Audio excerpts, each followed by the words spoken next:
Chapter 462. Protective Spiritual Talismans, White Silk Handkerchief, Art of the Origin. All kinds of defensive methods were used. By the time Tinga finished her preparations, she had already summoned his 3-yang real fire sword, transforming it into a sword aura formation. He also used a spiritual talisman. Venerable Avidya and Enlightened were much simpler. Their Buddhist cultivation techniques included body refining techniques. At this moment, Venerable Avidya chanted the name of Buddha and flicked the prayer beads in front of his chest. A pure and holy Buddhist light bloomed from his fingers and surrounded the 4 of them. She cupped his hands and bowed to Venerable Avidya. "Thank you, Master." Venerable Avidya smiled. His eyes were still closed, and his expression was kind. Tinga knew the reason the other party acted like this was most likely because of the inescapable net incident. He wanted to return the favor. Venerable Avidya said Enlightened cultivated Zen. She didn't know much about Buddhist cultivators, but judging from his words, he should be a relatively gentle Buddhist cultivator. Venerable Avidya's way of doing things was also different from those selfish cultivators. Aside from protecting himself, he didn't hesitate to help others. Thinking about it this way, if there was no fundamental conflict of interests, the 2 of them would be good partners. After setting up several defensive methods, the 4 of them walked into the passage one by one. As soon as they entered the passage, all the light seemed to be swallowed in an instant. There is nothing except the faint light emitted by the 3-yang real fire sword and the protective aura shield. In the darkness, Tinga felt her hand tighten. It was she holding her hand tightly. He whispered, "Be careful not to get separated." She felt warmth in her heart and responded with a smile. This passage wasn't the transporting formation at the entrance. Instead, it was a special space created by temporarily breaking the restrictions with the power of the formation. In real space, the 2 ends of the passage might be separated by a door, but in this passage, they might have to walk a long way. In other words, this was also a space crack created by tearing space, independent of the outside world. Tearing space, this definitely wasn't a spell that existed in the modern cultivation world. Only the cultivators of the Middle Ages knew this kind of great, void-shattering divine ability. Because of this, no matter how knowledgeable scholar you was, he couldn't see the mystery of Tinga's formation. Of course, the activation technique used by the 5 saints back then was not the real void stomping technique. Truly crushing the void and tearing the space apart was similar to the virtual sky world, which created an independent and stable space that formed a cycle of its own, just like a small world. As for this restriction-breaking formation, the spatial tearing technique it used was only the tip of the iceberg. The space it created was unstable and filled with danger. Furthermore, it could only be maintained for a short period of time. However, for the current cultivation world, this kind of method was already a shocking magical power. This was an incomplete spell that Fu Yaozi had obtained from an ancient cultivator's cave. It was also the reason why he was able to obtain the greatest opportunity in the Immortal Palace. Not long after they entered the passage, they heard sounds. Tinga turned around and saw that the drifting restrictions outside were hitting everyone's defensive barriers. She furrowed his brows and said softly, "What a powerful restriction. If our defensive methods weren't good enough, I'm afraid it would have been broken." Revered Avidya, who was sitting on the lotus platform in front of them, laughed and said, "Fellow Taoist Qin's sword formation is very powerful. This old monk has underestimated it." "Master, you're too polite." She smiled. "If it weren't for Master's help, I wouldn't have it so easy." As soon as the 2 of them finished talking, they saw the Buddha light barrier outside shaking. Revered Avidya paused for a moment, then pinched the Buddha beads in his hand. Buddha's light appeared faintly on his hand, and the barrier immediately stabilized. She didn't stay out of this. He pointed with his spiritual aura, and his sword aura turned into thousands of sword lights, covering the barrier. Although Tinga and Zhu Wu weren't directly attacked inside the barrier, they both felt the pressure from the restrictions outside. The spiritual aura pressure in the darkness passed through the outermost Buddha light and sword lights.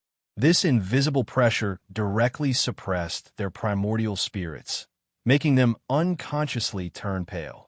Upon realizing this, Tinga silently operated the soul refining art. Her soul refining art had already reached the third layer. If she used it with all her strength, the spiritual aura pressure she emitted would far surpass that of cultivators in the same realm as her. Now that she operated it, she immediately felt the pressure lighten. Little friend, Mo's secret techniques are really amazing. No wonder you dare to come all the way to Yunzhong alone and even bargain with us old guys. Revered Avidya's voice came.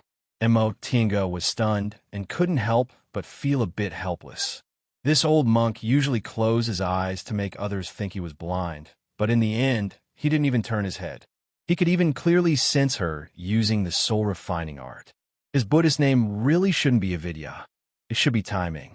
Although she thought that way, she still politely replied, "Senior, you flatter me." Junior only obtained these secret techniques by chance and by being a bit diligent. He, Revered Avidya, chuckled. Well said. Aren't fated chances and diligent factors essential to becoming a great cultivator? Little friend has fated chances and knows how to be diligent. Seeing that you have such a cultivation level at such a young age, your comprehension and aptitude must be good. Your future is really boundless. Tinga felt a bit embarrassed after being praised like this. Junior doesn't deserve Senior's praise. Compared to a great cultivator like Senior, Junior hasn't even reached the nascent soul realm yet. In this old monk's opinion, little friend will advance to the nascent soul realm soon, right? Revered Avidya said calmly.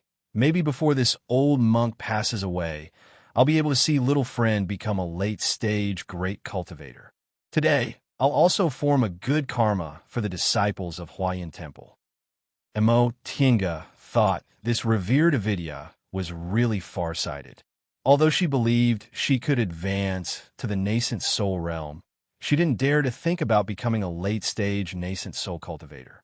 After all, the path of cultivation after the nascent soul realm was much more difficult than cultivating to the nascent soul realm.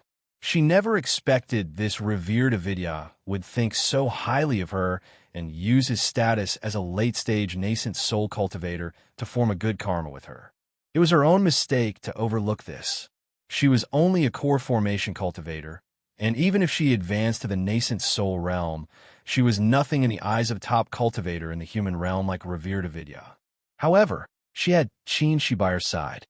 Not only was he her Tao companion now, but he was also her senior martial brother. Since her sect could cultivate a great cultivator like Qinshi, it must also be a big sect in the outer endless sea, so it was worth it for him to form a good karma with her.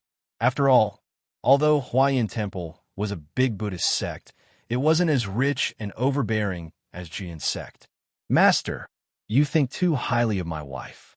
I'm still far from becoming a late-stage, great cultivator. She said with a smile. Although he was being modest, he only said it was far. Revered Avidya turned his head and gave them a meaningful look. Fellow Taoist Qin, you're very confident. Just as he finished speaking, and before she could answer, a soft sound suddenly rang out. Ju Wu grunted and was about to fall from the lotus platform. Revered Avidya's movements were extremely fast. He waved his kasaya, rolled Ju Wu up, and placed him on the lotus platform. Then he moved the 5 fingers of his left hand, performing a set of hand seals. A golden light sprinkled on Ju Wu's body. In just a few breaths, Ju Wu woke up with a groan. He stood up with a bit of shame, lowered his head, and said, "Martial uncle, I'm useless. You don't have to be like this." Revered Avidya's tone was gentle, and his expression didn't change. With your cultivation level and the divine light protecting you, it'd still be very difficult for you to stay unscathed in this passage. But benefactor Imoshi, he glanced back at Tinga, whose expression was a bit grave. Little friend Imo is different from you, Revered Avidya said simply. Then he pinched a Buddha bead from his chest and chanted the name of Buddha. An incomparably powerful and holy aura burst from the Buddha bead, forcing even the drifting restrictions nearby to retreat a bit. Revered Avidya pinched the Buddha bead with his fingertips, forcibly crushing it and slapping it on Ju Wu's body. Martial uncle. Ju Wu was taken aback when he saw the golden light protecting him. It's just a worldly possession. You don't need to feel sorry for it. This was all Revered Avidya said. Tinga and Chin, she glanced at each other. The two of them understood that this string of Buddha beads must be Revered Avidya's natal magic weapon. It was merely one of them, but it already had such an imposing aura. The strength of a great late, nascent soul cultivator was indeed unfathomable. With the help of Revered Avidya's Buddha beads, the situation was temporarily stabilized. The four of them advanced in the passage in an orderly manner. However, the real danger came on the next part of the passage. If it was just a drifting restriction, even slightly stronger early-stage nascent soul cultivators could pass through it. Fu Yaozi wouldn't have needed to remind them like that. It was only now that the four of them realized the danger of this passage wasn't a lie. Rumble. The sound of wind and thunder resounded in the darkness. Then, without any warning, a hurricane suddenly attacked them. Qin-Shi's expression changed slightly. The sword aura around them let out a soft cry and flashed with red light. It was almost taken away from its original position. As for Revered Avidya's Buddha light barrier, it even shook a little as if it would break in the next moment. Even though she had all kinds of secret techniques to protect herself, Tinga felt suffocated. She felt the enormous pressure almost crushing her. Even if her strength surpassed cultivators in the same realm as her, she wasn't a nascent soul cultivator after all, so she couldn't resist this kind of pressure at all. On the contrary, because of Revered Avidya's Buddha beads, she was still standing firmly on the lotus platform. But at this time, even she couldn't take care of her. With a solemn expression, he used all his strength to control the sword formation to resist the hurricane. Tinga continuously patted several talismans on her body and put away the white silk handkerchief to protect herself tightly. Then, she took out medicinal pills from her chinkoan bag and swallowed them regardless of how many there were. This way, the pressure finally lessened a little. She heaved a sigh of relief and kept up with the journey so as not to cause more trouble. The hurricane grew bigger and bigger. Rumble. Thunder began to rumble frequently, carrying an incomparably shocking momentum, exploding around them. But such a shocking thunder couldn't tear apart the darkness. It was as if this was a bottomless pit with no exit. Heavenly thunder. Qin-Shi whispered. Tinga's expression changed slightly. Heavenly thunder. Could it be heavenly tribulation thunder? Thunder spells had always been the most destructive spell in the cultivation world. In terms of power, it wasn't necessarily stronger than fire spells, but it was easier to break through defenses and hit the weak points than fire spells. Therefore, heavenly tribulation was usually thunder tribulation, so one could imagine how terrifying thunder spells were. Amitba, Revered Avidya, suddenly shouted. His Buddhist name was like thunder, and his voice coincided with the heavenly thunder, turning into sound waves that suppressed the sound of the heavenly thunder. Qin-Shi's movements weren't slow either. His sword light instantly turned into sword aura, and deep blue flames sprang out his arms. Extreme Yang Real Fire was injected into the 3 Yang Real Fire sword to fight against the hurricane and the lightning. Rumble. Chi. The sound was endless. Tinga tried her best to protect herself and followed him closely. This kind of danger lasted for a long time.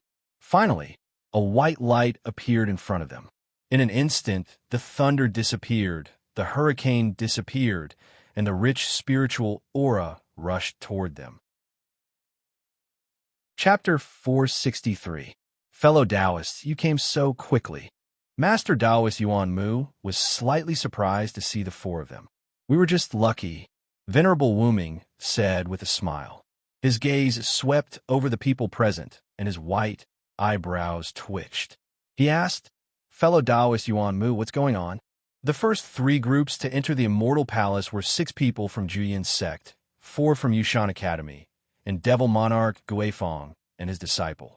Now, The two middle-stage nascent soul cultivators from Jian sect seemed to be seriously injured and were sitting cross-legged to regulate their breaths.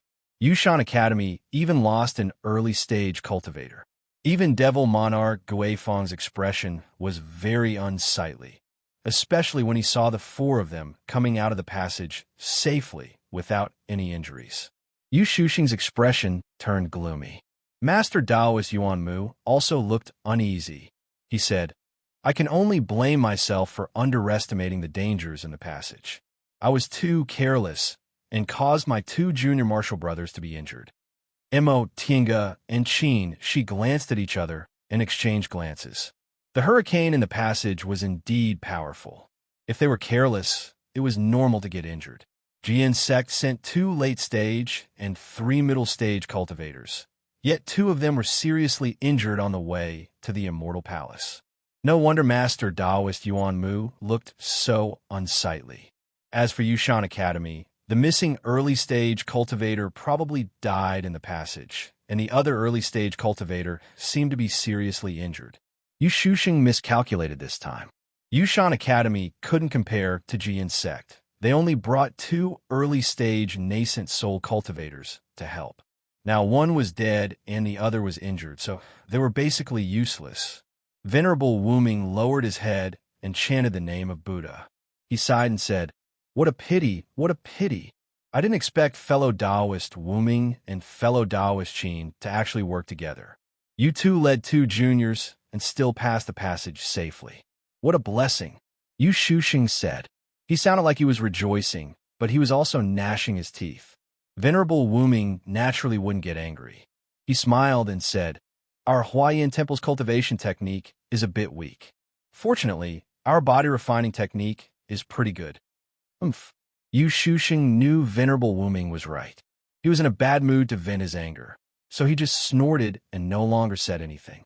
Master Taoist Yuan Mu swept his gaze over Qin, Shi, and Mo Tinga with a complicated expression on his face. Although the other party's strength was slightly weaker, he had Fu Yaozi's divine sense and had made preparations beforehand, so it wasn't strange for him to pass through safely. Fellow Taoists, Perfected Yuan Mu quickly raised his spirits and said, "We are only 1 step ahead. There are still many fellow Taoists behind us. If we delay any longer, it will not be a good thing." Yu Shuxing quickly calmed down and nodded. "That's right. Since we have the holy relic in our hands, we should seize the initiative. In that case, in Mr. Yu's opinion, what should we do next?" Yu Shuxing's expression darkened when he heard this. He glanced at the heavily injured cultivators and said, "Why do you ask when you already know the answer?" Immortal Yuan Mu sighed and said, "I have no choice but to ask my injured junior brothers to wait here. Time is of the essence. I hope you can understand." 2 people from Jian sect were seriously injured. One from Yushan Academy was dead and one was injured, while the other 3 parties were unscathed. Of course, they would not object to enlightened Master Yuan Mu's suggestion.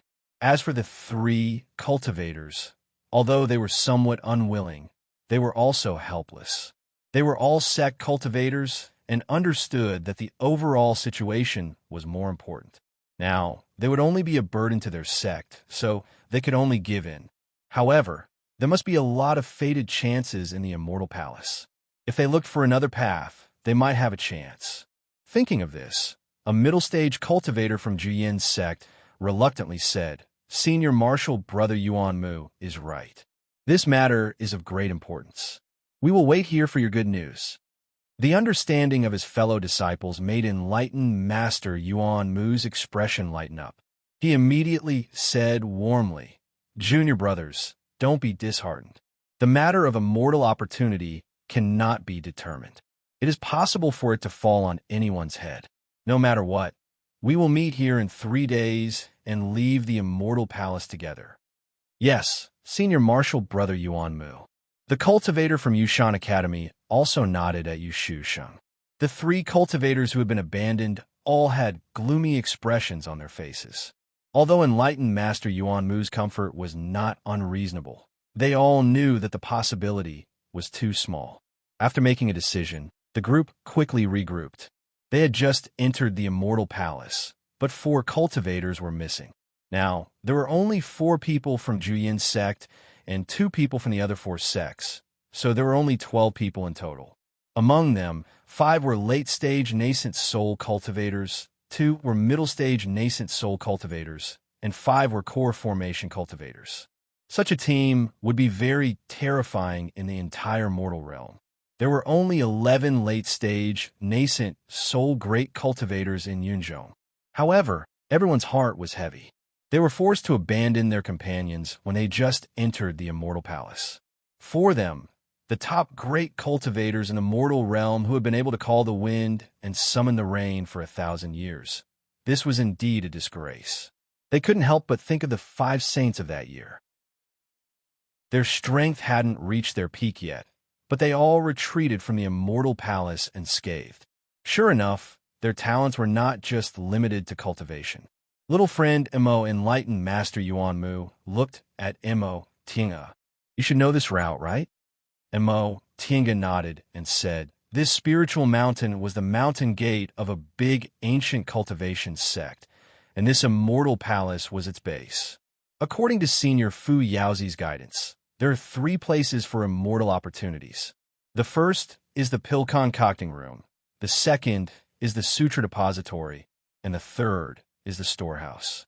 There are certainly immortal pills from the distant past in the pill concocting room, but those immortal pills are too old and can't be taken anymore. If we go to the pill concocting room, we'll only see the pill concocting tools from the distant past. Of course, there are also some spiritual treasures like pill cauldrons, but the valuable ones have all been taken away by the 5 saints of that year. What about the sutra depository and the storehouse? Yu Shuxing asked. Mo Tinga raised the corner of her mouth and said, the 5 saints haven't really touched the sutra depository, but there are many restrictions inside, so it's also very dangerous. Seniors are all late-stage, nascent, soul-great cultivators, so I'm afraid it'll be very difficult for you to find cultivation techniques that are helpful to you.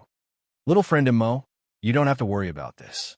Master Taoist Yuan Mu's expression was solemn as he said slowly, we old fellows have been stuck in the late-stage nascent soul realm for at least a few hundred years. If we can't make a breakthrough, no matter how high our cultivation levels are now, we'll just be a pile of bones when the time comes. We know very well whether this risk is worth it or not. Mo Tinga nodded. Just as she was about to continue speaking, she heard Demon Monarch Guifeng, who had been silent all this time, say, little friend Mo, looking at the layout of this immortal palace, it should be a Dao cultivation sect, right? Wouldn't it be useless to devil cultivators like us? Dao cultivation sects naturally stored Dao secret manuals, while Confucianism and Buddhism had doctrines that were similar to those of Dao cultivation, so they could also be cultivated. However, devil cultivators were the opposite. They couldn't be used at all.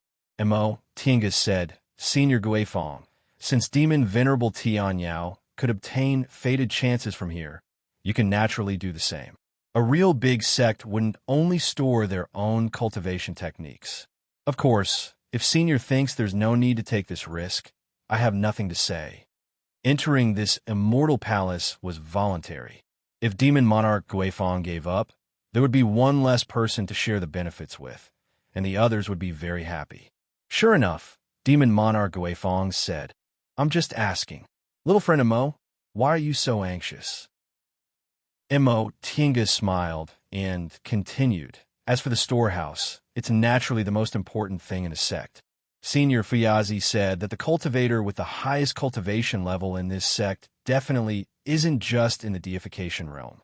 Therefore, the restrictions in the storehouse also far surpass those in the deification realm. With Senior's cultivation levels, the most you can do is break the restrictions in the nascent soul realm and obtain the corresponding treasures. Although they were only treasures in the nascent soul realm, how could the treasures of the distant past compare to today's treasures? Once they heard this, everyone's eyes lit up. Little friend Mo, Master Taoist Yuan Mu asked, could it be that the 5 sages didn't take away all the nascent soul realm treasures? Mo Tinga said, when the 5 sages entered the immortal palace, they spent a lot of effort to reach the storehouse. They weren't strong enough, so they only took away a portion of the treasures. Fellow Taoists who inherited the holy objects should know this. Ling Yunhe was the first to nod. That's right. The holy objects the four of them owned didn't leave behind strong divine senses, so they only had a rough idea of where the immortal opportunity was. Unlike, Tinga, Fayazi's divine sense hadn't dispersed yet, so he even knew the route clearly. If they didn't have Tinga on this trip, they'd probably lose most of their strength when they found the Sutra Depository or the storehouse. At that time, it would be hard to say how many treasures they'd be able to take away. Since that's the case, there's no time to lose. Let's set off now, Master Taoist Yuan Mu said as he looked at the glittering passageway. They'd been delayed for a while, but more people were about to come in. They didn't know whether there were cultivators who died in the passageway. No one was willing to waste time. After the group finished organizing, they quickly set off. The Immortal Palace was majestic and magnificent with lofty buildings. The big parts were grand, and the small parts were exquisite. Just from the architecture alone, one could tell that the cultivation group this Immortal Palace belonged to definitely wasn't a small one. Inside the Immortal Palace, there were plazas, memorial arches, gardens, long streets, and halls. It could be said that this was practically a small city, so there were all kinds of buildings here. Tinga judged that this Immortal Palace was almost as big as 10 of Xianxing School's main peaks combined. Presumably, the cultivators of this cultivation group all lived here in the past, unlike Xianxing School where they lived on separate peaks. After entering the Immortal Gate, they saw a huge plaza that could accommodate more than 10,000 people. The entire Immortal Palace was built with high-grade ice attribute spirit stones. The entire plaza was as white as snow and overflowing with spiritual aura like a glacier or a snowfield. A group of 12 people walked through the plaza. All of them felt the dense spiritual aura around them, which was almost visible to the naked eye. Ling Yunhe raised his head and looked around. He blurted out, "Could it be that this cultivation group specializes in cultivating ice attribute cultivation techniques? There are so many high-grade ice attribute spirit stones here. If cultivators with ice spiritual roots cultivate here, how could these nascent soul cultivators not have thought of this?" Ling Xiu sighed. "Unfortunately, none of us have ice spiritual roots." Demon Monarch Guifeng raised the corner of his mouth and said coldly, "That girl Yi Shuang should be happy. She's a cultivator with ice spiritual roots." He was talking about Demon Monarch Yi Shuang, the city lord of Yexiao City. Yu Shuxing chuckled and said, "Unfortunately, the Immortal Palace's passage can only be open for 3 days. Otherwise, it would have been great for fellow Taoist Yi Shuang to cultivate here." While the nascent soul cultivators were chatting, Tinga suddenly thought of a problem. She used her divine sense to ask Fu Yaozi, "Master, since this Immortal Palace is built with ice attribute spirit stones, why is the sacrificial temple below worshipping the vermilion bird? The azure dragon was wood, the white tiger was metal, the vermilion bird was fire, the black tortoise was water, and the qilin was earth. This was an ice attribute Immortal Palace, so why was it built on top of the fire attribute vermilion bird sacrificial temple?" Chapter 464. It's very simple. Fu Yaozi answered, "You know, spiritual aura of the same attribute is helpful for cultivation. But do you know that spiritual aura of the opposite attribute can balance the spiritual aura circulation in the body and stimulate the absorption of spiritual aura?" Tinga was a little stunned, but then she remembered that her and Xi's cultivation techniques were yin and yang, so they complemented each other. This Immortal Palace is a relic from the distant past era. There were also many relics from the distant past era, so they also advocated the way of balance, Fu Yaozi added. "I see." She thought for a moment, then asked, "Master, in that case, aren't the cultivation techniques left in this Immortal Palace very beneficial to me?" "Yes, the way of balance recorded inside is very beneficial to us." Fu Yaozi chuckled and said, "Of course, the art of the origin mainly existed in the distant past era. Most of it was lost in the distant past era, and the mainstream cultivation method at that time has become the current one. This distant past era cultivation group probably recruited disciples with water spiritual roots so that they could practice ice attribute cultivation techniques. Mo Tinga remembered Zhengfa sect in the northernmost glacier. They recruited disciples with water spiritual roots, and their cultivation techniques were all water and ice attribute. There were many such cultivation groups in the cultivation world that had unique requirements for their disciples. For example, Danding School recruited disciples with fire spiritual roots because cultivators with fire spiritual roots would be more talented in pill concocting. Although Spirit Beast sect, one of the 7 great cultivation groups in the Celestial Pole, didn't have any requirements for spiritual roots, they had to be talented in learning the language of beasts, which was more difficult than the requirements for spiritual roots. After safely passing through the square without any accidents, the group of 12 felt a little relieved. At this time, several white lights flashed in the passage at the entrance of the Immortal Palace, and the figures of other cultivators appeared. Although the passage was very dangerous, the cultivators who could reach the Immortal Palace weren't weak, especially those in the late nascent soul stage. Even if they were careless, it wouldn't be a problem for them to enter the Immortal Palace. After passing through the square and a large hall, layers of pavilions appeared in front of them. At first glance, they couldn't see the end of it. Master Taoist Yumu narrowed his eyes and said in a deep voice, "Divine sense is actually forbidden here?" The other nascent soul cultivators all looked solemn. They had also discovered this point. In this place, they were unable to extend their divine senses.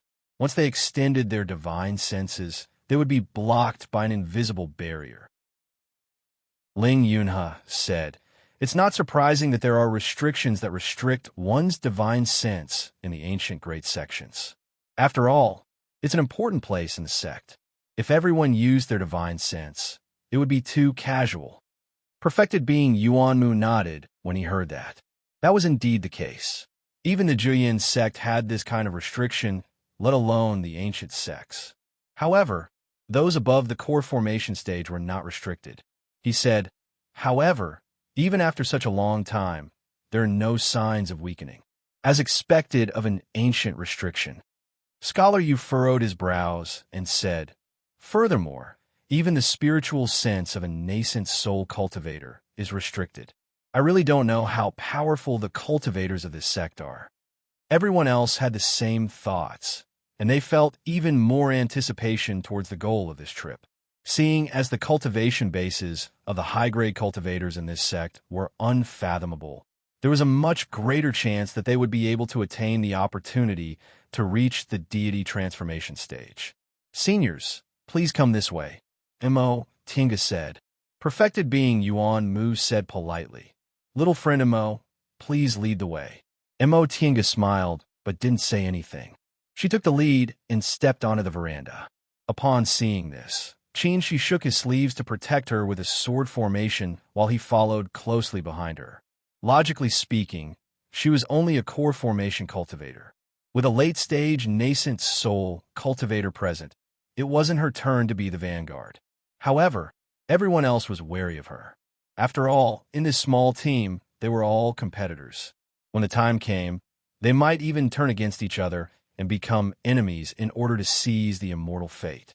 Who knew if she would play any tricks when she showed them the way, so they naturally had to be on guard.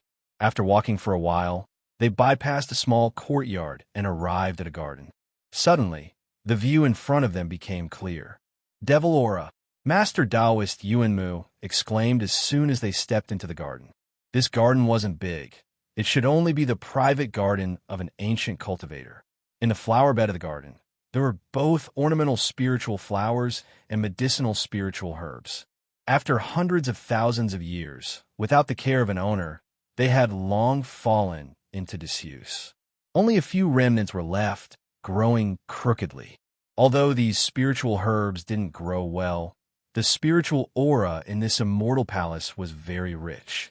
Moreover, they had been here for a long time, so they were worth picking.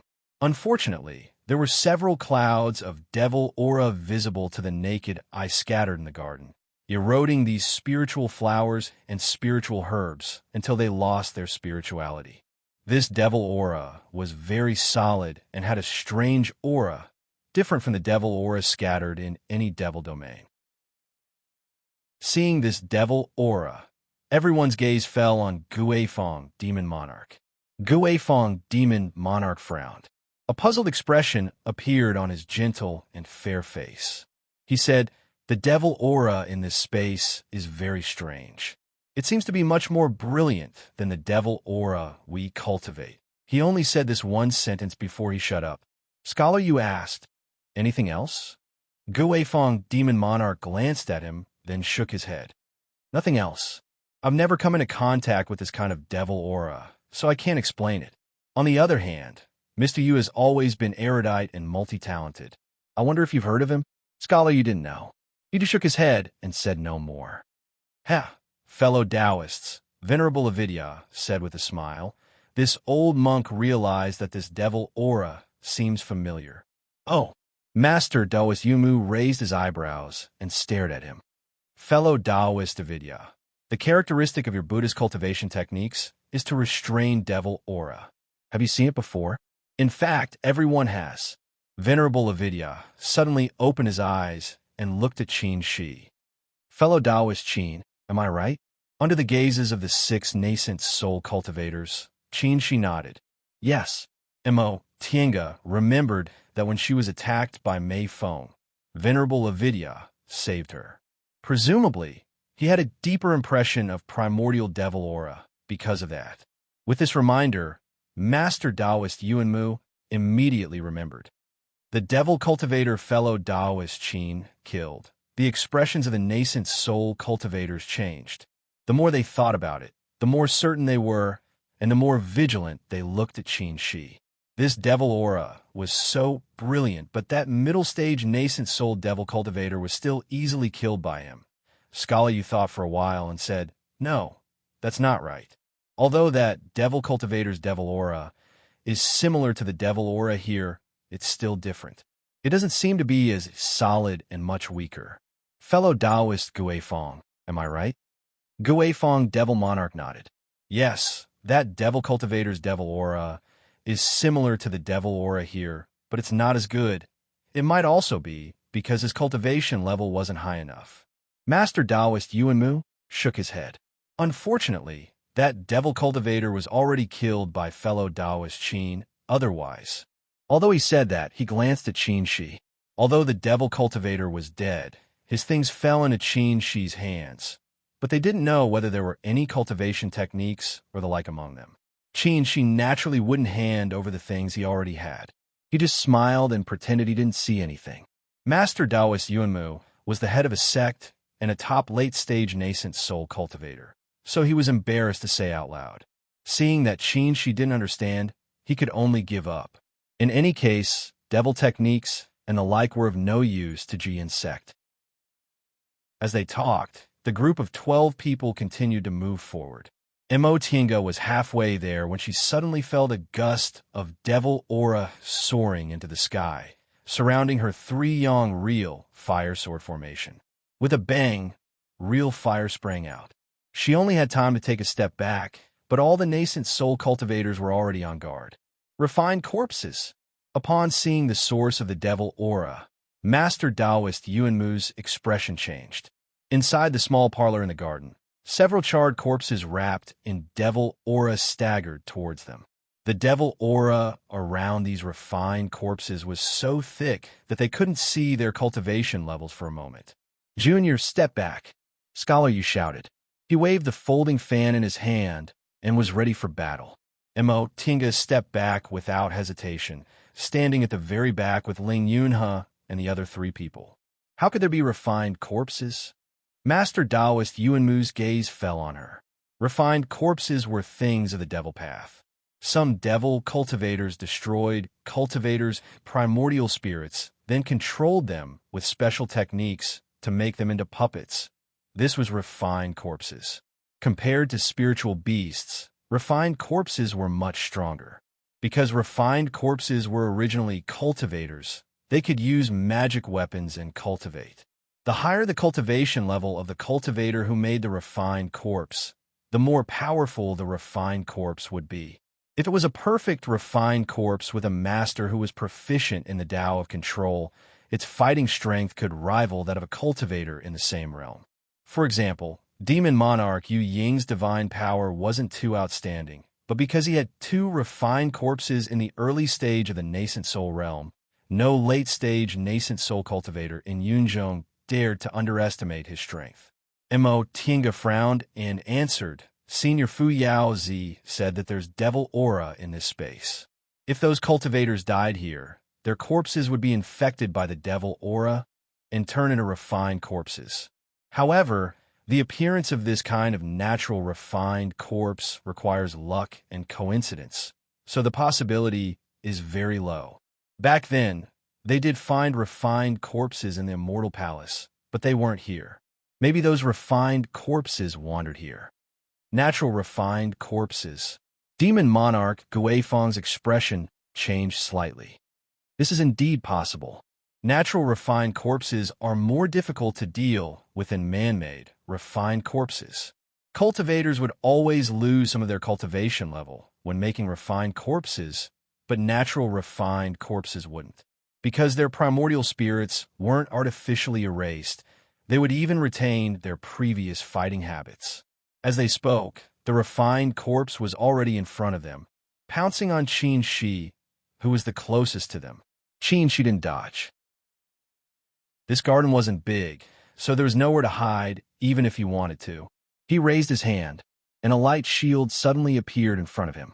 At the same time, all the sword aura of the 3 Yang real fire sword hovering in the air merged into one. With a whoosh, the sword was covered with extreme Yang real fire and slashed at the refined corpse. Clang!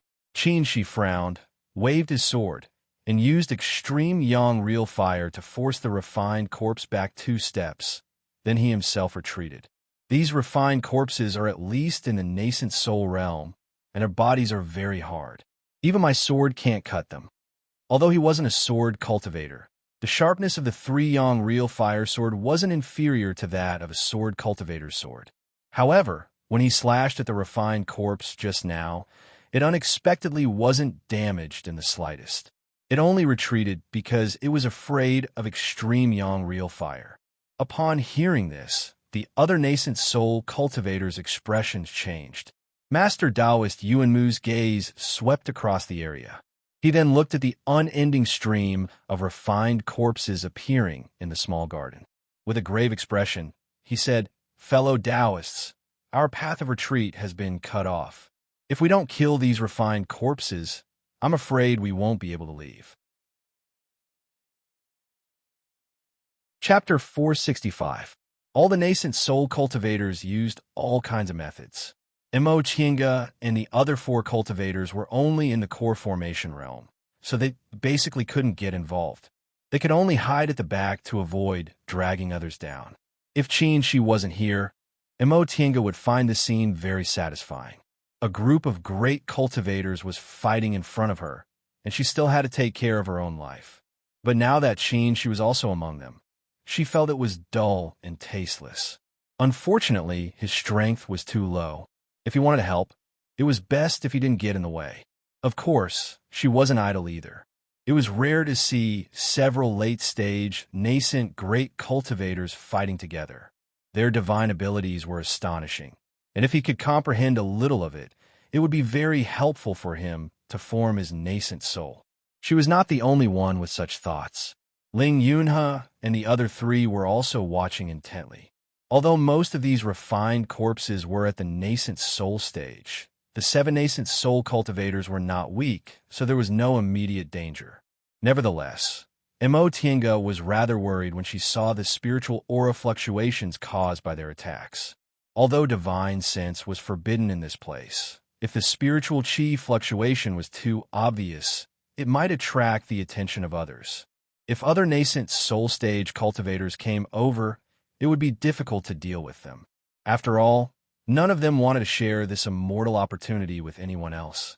What she could think of, these nascent soul cultivators naturally couldn't think of, Scholar Yu repelled a refined corpse and said in a deep voice, "Fellow Taoists, we can't afford to waste any more time here. Let's fight while we retreat." Reverend Yuanmu nodded. That's right. It would take too much time to kill them all. He turned to look at Imo Tinga and the others and said, "Fellow Taoist Avidya, I'll have to trouble you with these juniors." Reverend Avidya smiled and nodded. Reverend Yuanmu then looked at Reverend Iron Mask, Ling Shiyu, and Scholar Yu, Senior Brother Iron Mask, Junior Brother Ling. "Mr. Yu, I'll have to trouble the three of you to bring up the rear." After the three of them agreed, he looked at the others and said, "Fellow Taoist Guifeng, fellow Taoist Qin, the three of us will take the vanguard." Guifeng Devil Monarch had no objections, and Qin Shi also nodded in agreement. Mo Tinga secretly admired his methodical way of handling things. This Reverend Yuan Mu was worthy of being the first Sikh Grand Supreme Elder of the number 1 sect in Yunzhong. He took the lead and put his senior and junior brothers in the back. The one protecting the 5 of them in the middle was the most trustworthy Reverend Wu Ming. Moreover, among the 7 of them, Master Taoist Yuanmu, Guifeng Devil Monarch, and Qin Shi were known for their offensive prowess. Revered Wu Ming's Buddhist golden light was known for its steadiness and gentleness. As for Master Taoist Iron Mask, Ling Shiyu, and Scholar Yu, their divine abilities were slightly lacking, but their defenses were pretty good. This arrangement was just right. Master Taoist Yumu let out a soft shout, and the exquisite pagoda in his hand moved, covering the corpse. The Guifeng Devil Monarch's hands were empty, but they were filled with devil aura. With Mo Tinga's eyesight, she could only see that this mass of devil aura was actually a set of ghost claws. This set of ghost claws had shape, but no body. She didn't know whether it was made of special materials or because it was Guifeng Devil Monarch's unique secret technique. The 7 nascent soul cultivators fought and retreated. After an hour, they finally left the courtyard.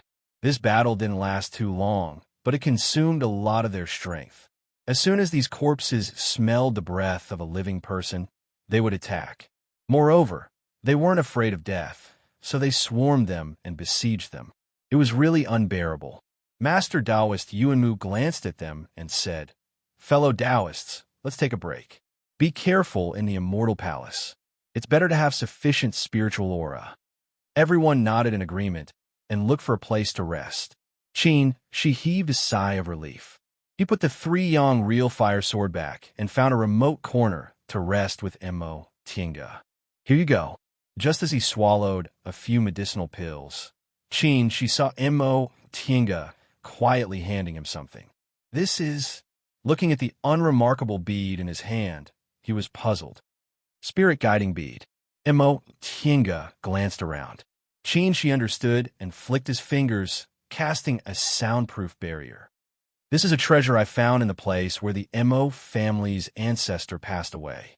This bead can be used to store spiritual aura and can be drawn from it when needed." Upon hearing this, Qin Shi played with it for a while, then probed it with his divine sense. He was surprised. This bead can actually store so much spiritual aura. Magic weapons that could store spiritual aura had always been rare. In the cultivation world, there were only 2 common ways to restore spiritual aura during fights of magical power: medicinal pills and spirit stones. However, the spiritual aura that could be restored by medicinal pills and spirit stones was pitifully little for high-level cultivators' dantians. Therefore, some cultivators came up with this kind of magic weapon to store spiritual aura and draw spiritual aura from it during fights of magical power. However, the materials needed to make this kind of magic weapon were very precious, and it couldn't store too much spiritual aura. Qin Shi tested this bead and found that it could actually restore more than half of his spiritual aura. He was already a nascent soul cultivator, and his dantian could store a lot of spiritual aura. If he used up all his spiritual aura, he would need at least several days to fully recover just by meditating. If this kind of magic weapon was placed in a trade fair, it would probably be fought over, wouldn't it? Especially for nascent soul cultivators, it was very difficult for them to restore their spiritual aura. If they had this thing, they would have a much higher chance of winning in fights of magical power. However, this kind of thing couldn't be bought even if you had money. Mo Tinga smiled and calmly swept her gaze over the others. You have to be careful of these people. With this thing, you'll have one more life. She nodded and put away the spirit-attracting bead. Their opponents were all nascent soul cultivators, and they still had to rely on him for this journey. The spirit-attracting bead was more useful to him, but it wouldn't be of much use to Mo Tinga. Before long, Master Taoist Yuanmu stood up and asked, "Fellow Taoists, have you all rested enough?" With the help of endless high-level restorative panaceas, Shi had long recovered his spiritual aura. He removed the soundproof barrier and stood up to meet up with Mo Tinga. Needless to say, the other nascent soul cultivators were all great cultivators from big cultivation groups. So how could they be poor? For this trip, they all prepared piles of spiritual pills and spirit stones, so they had long recovered their spiritual aura. Little friend Mo, without needing Master Taoist Yuanmu to say anything, Mo Tinga automatically walked in front with Shi. After leaving the garden, they saw a rope bridge that was hundreds of feet long, connecting two peaks. This immortal palace occupied a very wide area, including all the peaks of Mount Lingshan. From the outside, it looked like a palace, but they didn't know there was a universe inside. This rope bridge was also paved with high-level spirit stones. It was unknown what kind of spell was cast on it, but when more than 10 people stepped on it, it didn't move at all. Halfway there, Mo Tinga looked down and saw that the space between the two peaks was bottomless. There was only fog that blocked her line of sight. She frowned. She felt that this fog was mixed with some primordial devil aura and was very chaotic. Although it wasn't a big problem, her cultivation level was a bit low, so she felt uncomfortable. She pondered for a moment, then shook her sleeve and threw out the Tai Chi 8 diagrams. In midair, the Tai Chi 8 diagrams slowly unfolded. Water-like waves rippled around it, and wherever the waves passed, the aura gradually stabilized. Seeing this, Master Taoist Yuanmu praised, "Little friend Mo, this magic weapon is really rare. Its control of spiritual aura has reached an extremely exquisite level. Presumably, the person who made this magic weapon must be an expert." After calming the surrounding spiritual aura, Mo Tinga put the Tai Chi 8 diagrams back in her sleeve. As she walked, she answered, "This treasure was bestowed by my ancestor." "Senior, you flatter me." "Really? It seems that little friend Mo's sect is extraordinary." He cast a meaningful glance at Shi. Unfortunately, Shi only smiled and didn't answer. Yunzhong cultivators were good at controlling spiritual aura, which was something celestial pole cultivators couldn't do. No cultivator in the celestial pole could make this Tai Chi 8 diagrams, but Mo Yaoqing was born in Yunzhong and had a profound control of spiritual aura, so she could make this kind of magic weapon. However, neither of them would explain. It was best if they misunderstood. That way, they would be afraid of them and wouldn't act rashly. After smoothly crossing the rope bridge, the group of people stopped. "Seniors, this is the road leading to the scripture depository," Mo Tinga said. Looking at the narrow mountain road in front of them, Ling Xiu asked, "Little friend Mo, why did you stop?" Mo Tinga didn't answer, but Scholar Yu sighed. "It's another restriction." Ling Xiu was startled. He looked carefully and vaguely found a slight fluctuation of spiritual aura in front of them. With his cultivation level in the middle stage of the nascent soul realm, he actually didn't notice this restriction. It was really too brilliant. Guifeng, Devil Monarch, looked at it, then asked Mo Tinga, "Didn't the 5 saints come here before? Why is this restriction still intact?" Mo Tinga shook her head gently. "Senior Guifeng, have you heard that brilliant restrictions can repair themselves?" Guifeng, Devil Monarch, was stunned and frowned. Master Taoist Yuanmu and the others were also shocked. "So, this is a restriction that can repair itself." Mo Tinga nodded and said, "Seniors, it was the 5 seniors who worked together to break this restriction that year. Although Junior has Senior Fiao Zi's help now, I can't rely on my own strength to break this restriction." What she said was reasonable, so no one doubted her.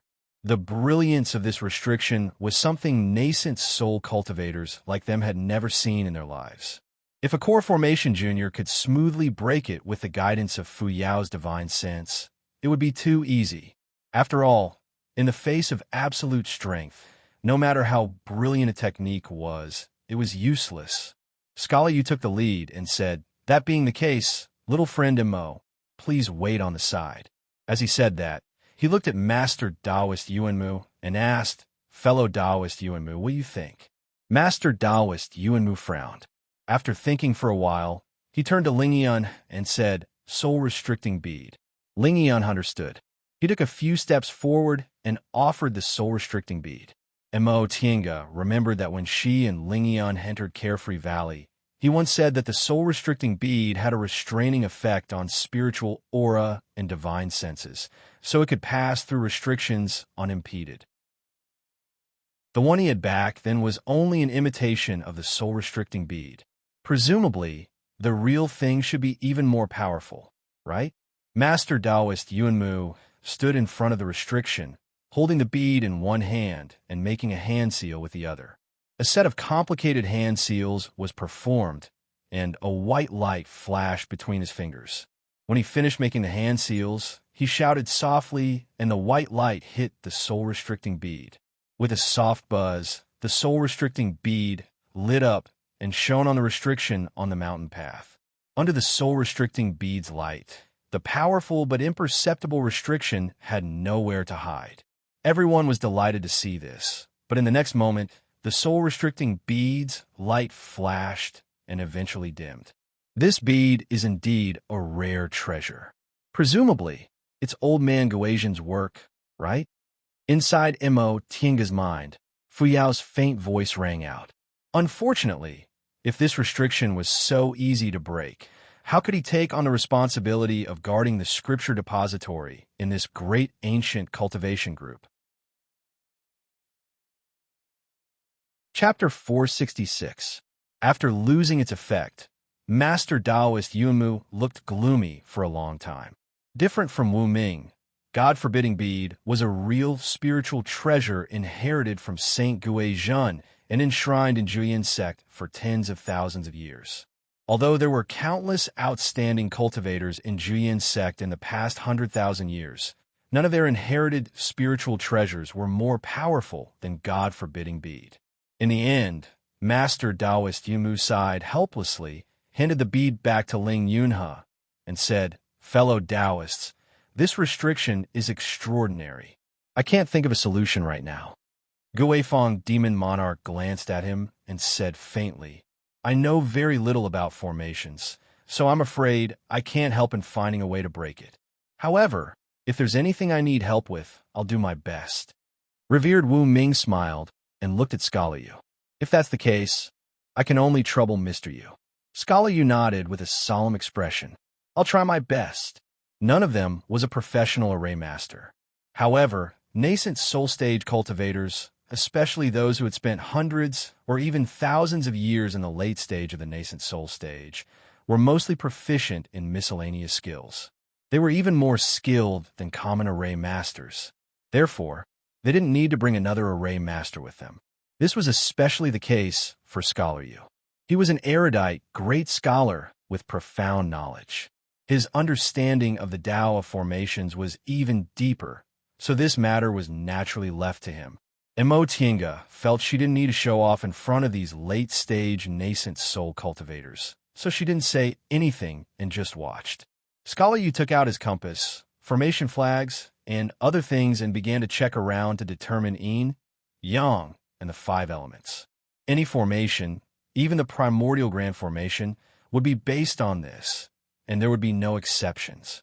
Therefore, the first thing a formation master would do when faced with an unfamiliar great formation was to determine yin, yang, and the 5 elements.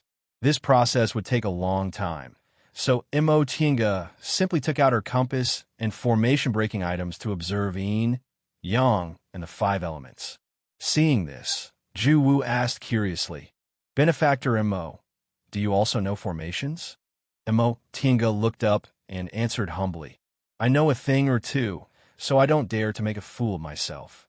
Upon hearing their conversation, Master Taoist Iron Mask, who had been silent the whole time, inadvertently glanced at them. He looked at them seriously for a while before he said, "Little friend Imo, you're too modest. Looking at the treasures in your hands, your attainments and formations must be quite high, right?" Imo Tinga cast a surprised look at Master Taoist Iron Mask, but she only smiled and said, "No matter how high juniors' attainments and formations are, it's still nothing in front of seniors." I just want to take this opportunity to learn from Senior You. Enlightened Master Iron Mask nodded slightly. He did not say anything else and looked away. With Imo Tinga's age, no matter how talented she was in formations, it would still be very difficult for her to be on par with nascent soul cultivators like them. However, he was quite surprised. He didn't expect that this junior was so young and was only a step away from the nascent soul realm. Yet, he was also proficient in formations. He was really a promising talent. Unfortunately, she was obviously from a large sect or clan, so it was impossible for her to be recruited by the Jian sect. Imo Tinga was holding her special compass, recording the yin, yang, and 5 elements she observed one by one into a jade slip. Qin Shi, on the other hand, watched with interest from the side. He himself was quite proficient in miscellaneous studies. He was talented in pill concocting and tool refining, and he started studying talisman crafting when he was in the core formation realm. Now, he also had a certain level of proficiency in talisman crafting. However, he only knew a little about formations because he didn't have much interest in it, and he didn't have much time to study it. Coincidentally, the things he wasn't good at were exactly the things Imo Tinga was good at. He really didn't know whether he should say they were a match made in heaven or not. Seeing that Imo Tinga's brows were knitting tighter and tighter, he couldn't help but ask, "What's wrong? Is it really that difficult?" Imo Tinga was mumbling something when she heard his question. She paused for a moment, then raised her eyebrows. "Look at Senior You. He's already like that. Let alone me?" She looked up. Sure enough, Scholar You was also frowning and mumbling something silently. Both of their expressions were exactly the same. He couldn't help but shake his head and smile. He then adjusted his breath and waited on the side. After a while, Imo Tinga asked him again, "Right, where's your mountain-fixing lantern?" The mountain-fixing lantern was one of Qin Shi's magic weapons. He obtained it from a secret place a long time ago, and it had a wonderful restrictive effect.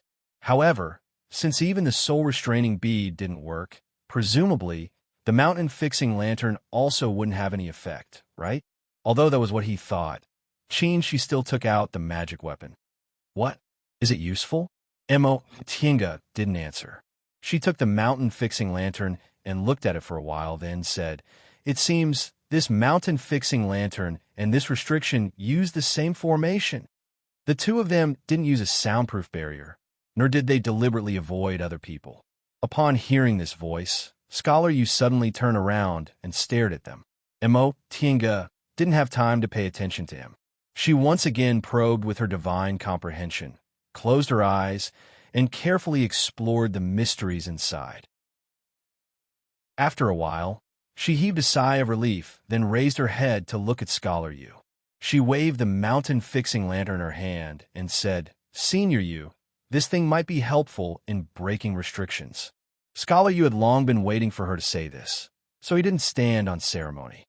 He took the lantern and hurriedly nodded at the two of them to express his gratitude. His lifespan had already reached 1,000 years, and Scholar You had been immersed in the Tao of formations for at least several hundred years, so his attainments and formations weren't inferior to Imo Tinga's. Now that he had the mountain-fixing lantern, he hurriedly probed it with his divine sense. In just a while, his tightly furrowed brows relaxed. The others were all paying attention to him. Upon seeing this scene, Master Taoist Yuanmu asked with concern, "Mr. Yu, can this thing really help in breaking restrictions?" Scholar Yu didn't answer. He seemed to be immersed in it. Sometimes he looked like he was suddenly enlightened, and sometimes he looked confused. But this didn't last too long. After a while, he once again started to record something on the jade slip, but this time his speed was much faster. One moment, he was observing the feng shui compass. The next moment, he was examining the mountain-fixing lantern, and the next moment, he was recording something. Several hours later, Scholar Yu finally put away the feng shui compass. His brows relaxed, and he said, "It's finally done." The others were all delighted and looked at him. Scholar Yu was in high spirits as he returned the mountain-fixing lantern to Qin Shi. At the same time, he also smiled at Mo Tinga. "I have to thank little friend Mo. If you hadn't discovered this, I'm afraid we would have had to waste a lot of time to find the way." Mo Tinga smiled. Senior Yu is too polite. Since they found the principle of restrictions, breaking restrictions wasn't difficult anymore. With several nascent soul seniors here, Mo Tinga didn't need to worry at all. She only needed to watch from the side. It was really a lucky hit. Fu Yaozi snorted. Upon hearing his unhappy tone, Mo Tinga found it funny. "Master, in fact, you deliberately didn't give them a hint and let them play around here, right?" Fu Yaozi said confidently. "So what? I don't like this group of people." Mo Tinga couldn't help but laugh. She then said, "I originally thought Master was too rational, but now I realize Master is also a human." Fu Yaozi didn't say anything for a long time. It was unclear whether he was angry or didn't know what to say. Mo Tinga didn't take it seriously and asked, "Master, isn't the passage to the Immortal Palace only open for 3 days? Why do you still want to waste their time? If we stay here for too long, won't it be disadvantageous for us?" "There's nothing to worry about," Fu Yaozi said. "Even if this restriction has the ability to repair itself, it's been going on for more than 100,000 years, so its power has decreased a lot. It's no longer at its peak. Besides, no matter what, they're great cultivators at the top of the world. Even if they're a bit worse than the 5 of us, they won't be much worse. If we could do it in the past, they should be able to do it too." He paused for a moment, then said, "It's good that we don't have much time. When the time comes, we'll go our separate ways." They're anxious to search for treasures according to the information Grandmaster left behind, so they won't have time to care about what we're doing. "Oh, I see." Mo Tinga understood now. The others naturally had their own secrets. If they could safely go their separate ways to search for treasures, they wouldn't have time to cause trouble for them. In terms of searching for treasures, she had Fu Yaozi, so she had an advantage. If nothing unexpected happened, she would be one step faster than them. As they spoke, they'd already broken the restriction. This time, no one asked Mo Tinga to walk in front, so she just followed behind them with Qin Shi. The mountain road was narrow on both sides, only allowing 2 people to pass side by side. Yu Shuxing carefully observed, then said, "There aren't any other restrictions." Only then did the others set foot on the mountain road. They moved forward slowly and cautiously. When they reached the end, they saw a formation. This formation was different from the previous one. It was merely a transporting formation. With Yu Shuxing's attainments and formations, he quickly figured out the missing parts and put spirit stones in the corresponding positions to repair it. When the transporting formation lit up, they looked at each other, but no one said anything. Who would go in first in the end? This problem was really hard to solve. First, they didn't know if there would be any danger if they just went in like this. Second, this was the Scripture Pavilion, a place that specialized in collecting cultivation techniques. Who knew if the people who went in would get something first? Umaba. The first to speak was revered Wu Ming. He smiled and said, "Since fellow Taoists can't decide for a while, let this old monk go in first." Master Taoist Yuan Mu only hesitated for a moment before retreating. "I have no objections." After pondering for a moment, Yu Shusheng also nodded. Since the 2 of them retreated, Guifeng Devil Monarch could only step aside. "Fellow Taoist Wu Ming, please." He looked reluctant. The Devil Path and Buddhism had old grievances in the sea of returning ruins, not to mention the 2 of them even fought. Qin Shi and Mo Tinga didn't step forward, tacitly giving up. Revered Wu Ming put his palms together and stepped into the transporting formation with awareness. He put down the spirit stones to activate the transporting formation and disappeared in front of everyone. After revered Wu Ming entered, Master Taoist Yuanmu no longer had any scruples and snatched the second place. His Jian sect was the strongest, so the others couldn't compete with him and could only give way. Then it was Yu Shusheng who led Han Shiji. Guifeng Devil Monarch seemed unwilling to clash with the others and was willing to give way. In the end, there were only 4 people left outside. Guifeng Devil Monarch asked, "Fellow Taoist Qin, you don't mind if we, master and disciple, go first, right?" Qin Shi smiled and shook his head. In terms of cultivation level, he ranked last among these nascent soul cultivators, so he should be a bit more humble. When everyone else's figures disappeared, Fu Yaozi's voice rang out again. "You don't have identity tablets. After you go in, there will be a small killing formation. Don't use magic weapons, use talismans." Chapter 467. The transporting formation lit up, and the scenery in front of her changed. Before Mo Tinga had time to look around, she already felt a strong killing intent. Chi! Chi! The spiritual aura shield on her body blocked something. When a strong spiritual aura wave hit her, she immediately put the talisman in her hand on her body. A golden light shone, and the spiritual aura around her slowly stabilized. Then, the sabers and arrows transformed from spiritual aura disappeared, and a fierce hurricane blew around them, carrying a large amount of hailstones. Qin Shi raised his hand, and a fiery red light gathered in his hand. The hailstones melted and disappeared as soon as they touched the red light. This situation lasted for half an hour before it stopped. The 2 of them stepped out of the transporting formation. When they looked up, they still saw a snow-white palace made of ice attribute high-grade spirit stones in front of them. Jade eaves stood majestically, and a plaque hung high above the palace door with the ancient words Sutra Depository written on it. The strange thing was that the space where the Sutra Depository was located seemed to be completely independent. Mo Tinga looked around and found that the palace was filled with spiritual aura that blocked her divine sense. She couldn't see the surrounding scenery with her naked eyes. It seemed to be very far away, but also seemed to be nothing. While she was looking around, Mo Tinga heard a cold snort. She turned around and saw Guifeng Demon Monarch staring at them with a rather unfriendly expression. She finally realized the situation was a bit strange. Before them, the other 4 groups of people had already come in, and they all looked a bit embarrassed. The exquisite pagoda in Master Taoist Yuanmu's hand was scorched black. Master Taoist Iron Mass hair was burned a bit, and Ling Shiyu's beard couldn't even be saved. The 4 people's clothes were full of scorch marks. Their clothes were probably intact because of the special materials. Yu Shusheng and Han Shiji weren't much better. They were both scholars who usually paid attention to their appearance and elegance, but now they became elegance. Their bodies were full of stains, and their clothes were disheveled. Guifeng Demon Monarch and Yang Qingji were slightly better, but they were also experts with no elegance at all. Only Venerable Umming didn't seem to be affected much. He shook the weeds on his clothes and quickly restored his appearance. Mo Tinga smiled secretly. She knew what was going on without asking. Fu Yaozi said that the scripture depository was the place where the sect kept their cultivation methods, and only disciples of the sect could enter.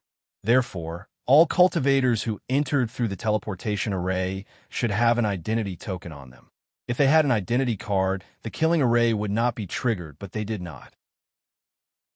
Therefore, as soon as they stepped into the cabinet, the killing array would immediately be activated. However, before the Immortal Palace was abandoned, there were disciples guarding the hidden scripture pavilion. Therefore, they didn't kill them all and left them with a chance of survival. According to the rules of many sects, disciples were not allowed to use magic treasures when entering an important place like the Sutra Depository. They would even use certain methods to temporarily disable the magic treasures. Therefore, if the killing array was activated, the person who came would use a magic treasure, and it would lead to a merciless killing. As long as the person did not use a magic treasure, the power would be greatly reduced, and the guarding disciple could close the killing array in time to prevent some disciples from being careless and losing their lives in vain. That was Fu Yaozi's conjecture, but it was reasonable. That was about it. However, the others had never experienced it before, so they naturally did not know this. Although their lives were not in danger, they more or less suffered some injuries. Master Taoist Yuanmu's expression was cold. He said in a heavy voice, "Little friend Imo, you didn't do this on purpose, did you?" Imo Tinga naturally knew what he was referring to, but she asked in surprise, "Senior, what do you mean?" Guifeng Demon Monarch snorted then said, "Otherwise, how could the two of you be so relaxed? Why didn't you warn us in advance?" Imo Tinga was even more surprised. "This formation isn't that powerful. Do I need to say anything?" The several nascent soul cultivators were stunned. For a moment, they couldn't answer. To be honest, this killing array was indeed not that powerful. If they were prepared, they could easily pass through it. But if it wasn't powerful, how could they be in such a difficult situation? This formation became stronger when it met a strong opponent and weaker when it met a weak opponent. As soon as they saw danger, they casually used their magic treasures, which led to the formation's inescapable net-like attacks. With the methods of peak great cultivators like them, although they wouldn't die here, it wouldn't be easy for them to escape. Revered Wu Ming was a little better because his Buddhist cultivation technique didn't attach as much importance to magic treasures as the others. But for them to admit that this matter had nothing to do with Imo Tinga, what a joke. How could they wash their faces? Fellow Taoists.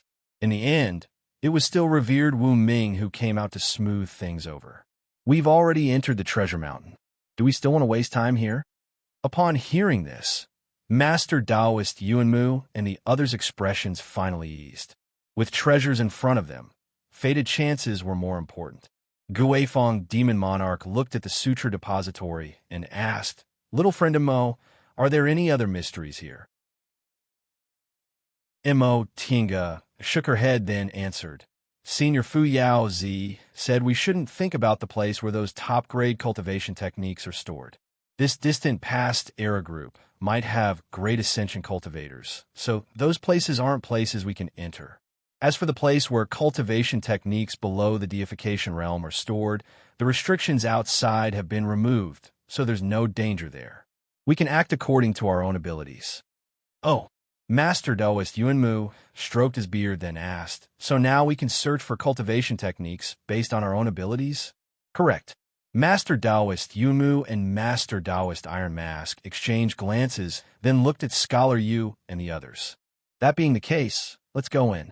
Everyone naturally had no objections and entered the sutra depository together.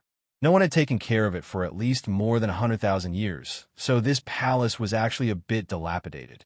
The tables and chairs were placed crookedly, and only a few of them were still intact. There was dust everywhere, and there was practically no place to stand.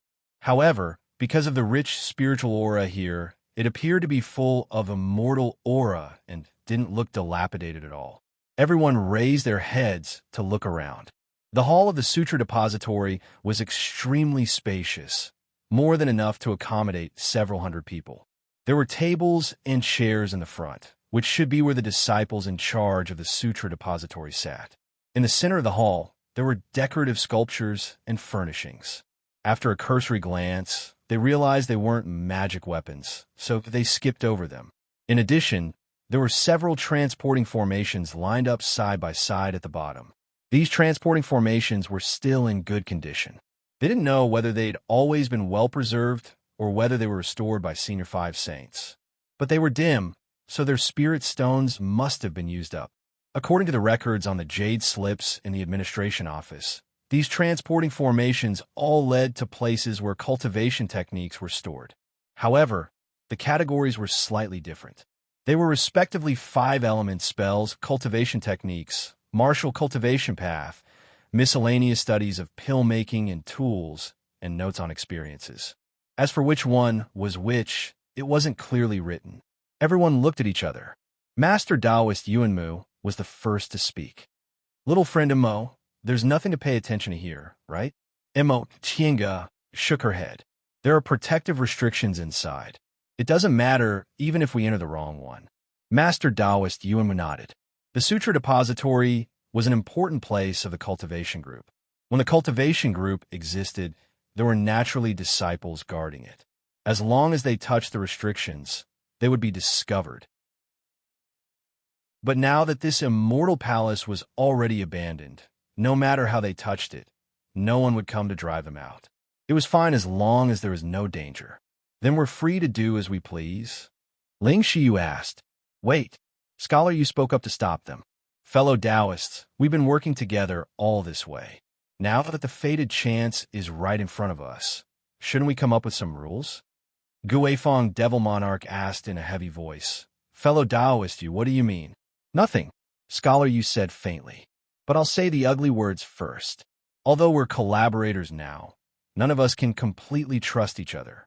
It's better to make everything clear. Master Taoist Yuan Mu pondered for a moment, then nodded. You're right. What Mr. Yu said makes sense. Scholar Yu looked at Guifeng Devil Monarch. Seeing that he didn't say anything else, Scholar Yu continued. There are 5 transporting formations here. We'll split into 5 groups. Each group will enter one, and we won't interfere with each other. What do you think? Guifeng Devil Monarch narrowed his eyes and said coldly, Fellow Taoist Yu, on the surface, each group will enter one. This is very fair, but the contents of the cultivation techniques inside are very different. How can a collection of miscellaneous studies compare to the 5 elements immortal techniques? Of course not, Scholar Yu said calmly. But we have a fair chance. Whatever we choose is a fated chance. If we choose the useless one, we can only blame ourselves for being unlucky. But, fellow Taoist Guifeng, Scholar Yu asked solemnly, if we enter together with the cultivation techniques in front of us, can we really guarantee peaceful coexistence? Guifeng Devil Monarch was taken aback as he shut his mouth. Scholar Yu was right. The treasures were right in front of them. If they were to gather together at this moment, with the difference in cultivation techniques, there would definitely be disputes. When that happened, whoever was stronger would have the final say. In that case, both of their gazes turned to the people from Jiyan's sect. Perfected Yuanmu naturally understood. With a sullen expression, he said coldly, Fellow Taoists, what else can I say? Although their Jiyan sect was the strongest among the 5 groups, the others could defeat them if they joined forces. Scholar Yu smiled and didn't say anything. Although he had a good relationship with Perfected Yuanmu, he naturally had to join forces with the others to restrain Jiyan's sect at this time. Mr. Yu is right. Supremacy Nameless, who had been silent all this while, spoke up. We entered this immortal palace in search of opportunities. It's best to prevent disputes. Besides, at our current cultivation realm, we can already create our own cultivation techniques. Even if we obtain the best cultivation techniques, we can't recultivate them. They will only benefit our descendants. Since that's the case, why be so calculative? Upon hearing this, Master Taoist Yuanmu's expression slowly eased. That's right. Although obtaining high-level cultivation techniques would be greatly beneficial to them, their chances of advancing to the deification realm weren't great. This benefit wasn't enough to make great late-stage nascent soul cultivators like them fall out with each other. He exhaled and slowly said, All right, this old man agrees as well. But his gaze turned to Mo, Tiange, and Qin Shi.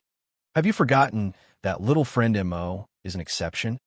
Sensing his killing intent, Qin Shi's aura turned cold. He took a step forward and stood in front of Mo Tiange. Master Taoist Yuanmu waved his hand and said, Fellow Taoist Qin, don't misunderstand. I don't mean anything else.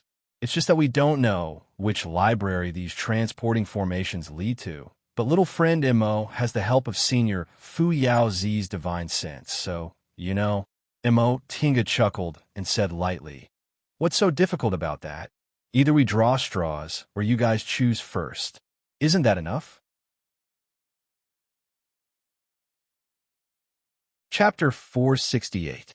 Mo Tiange's attitude was so indifferent that everyone felt it was strange.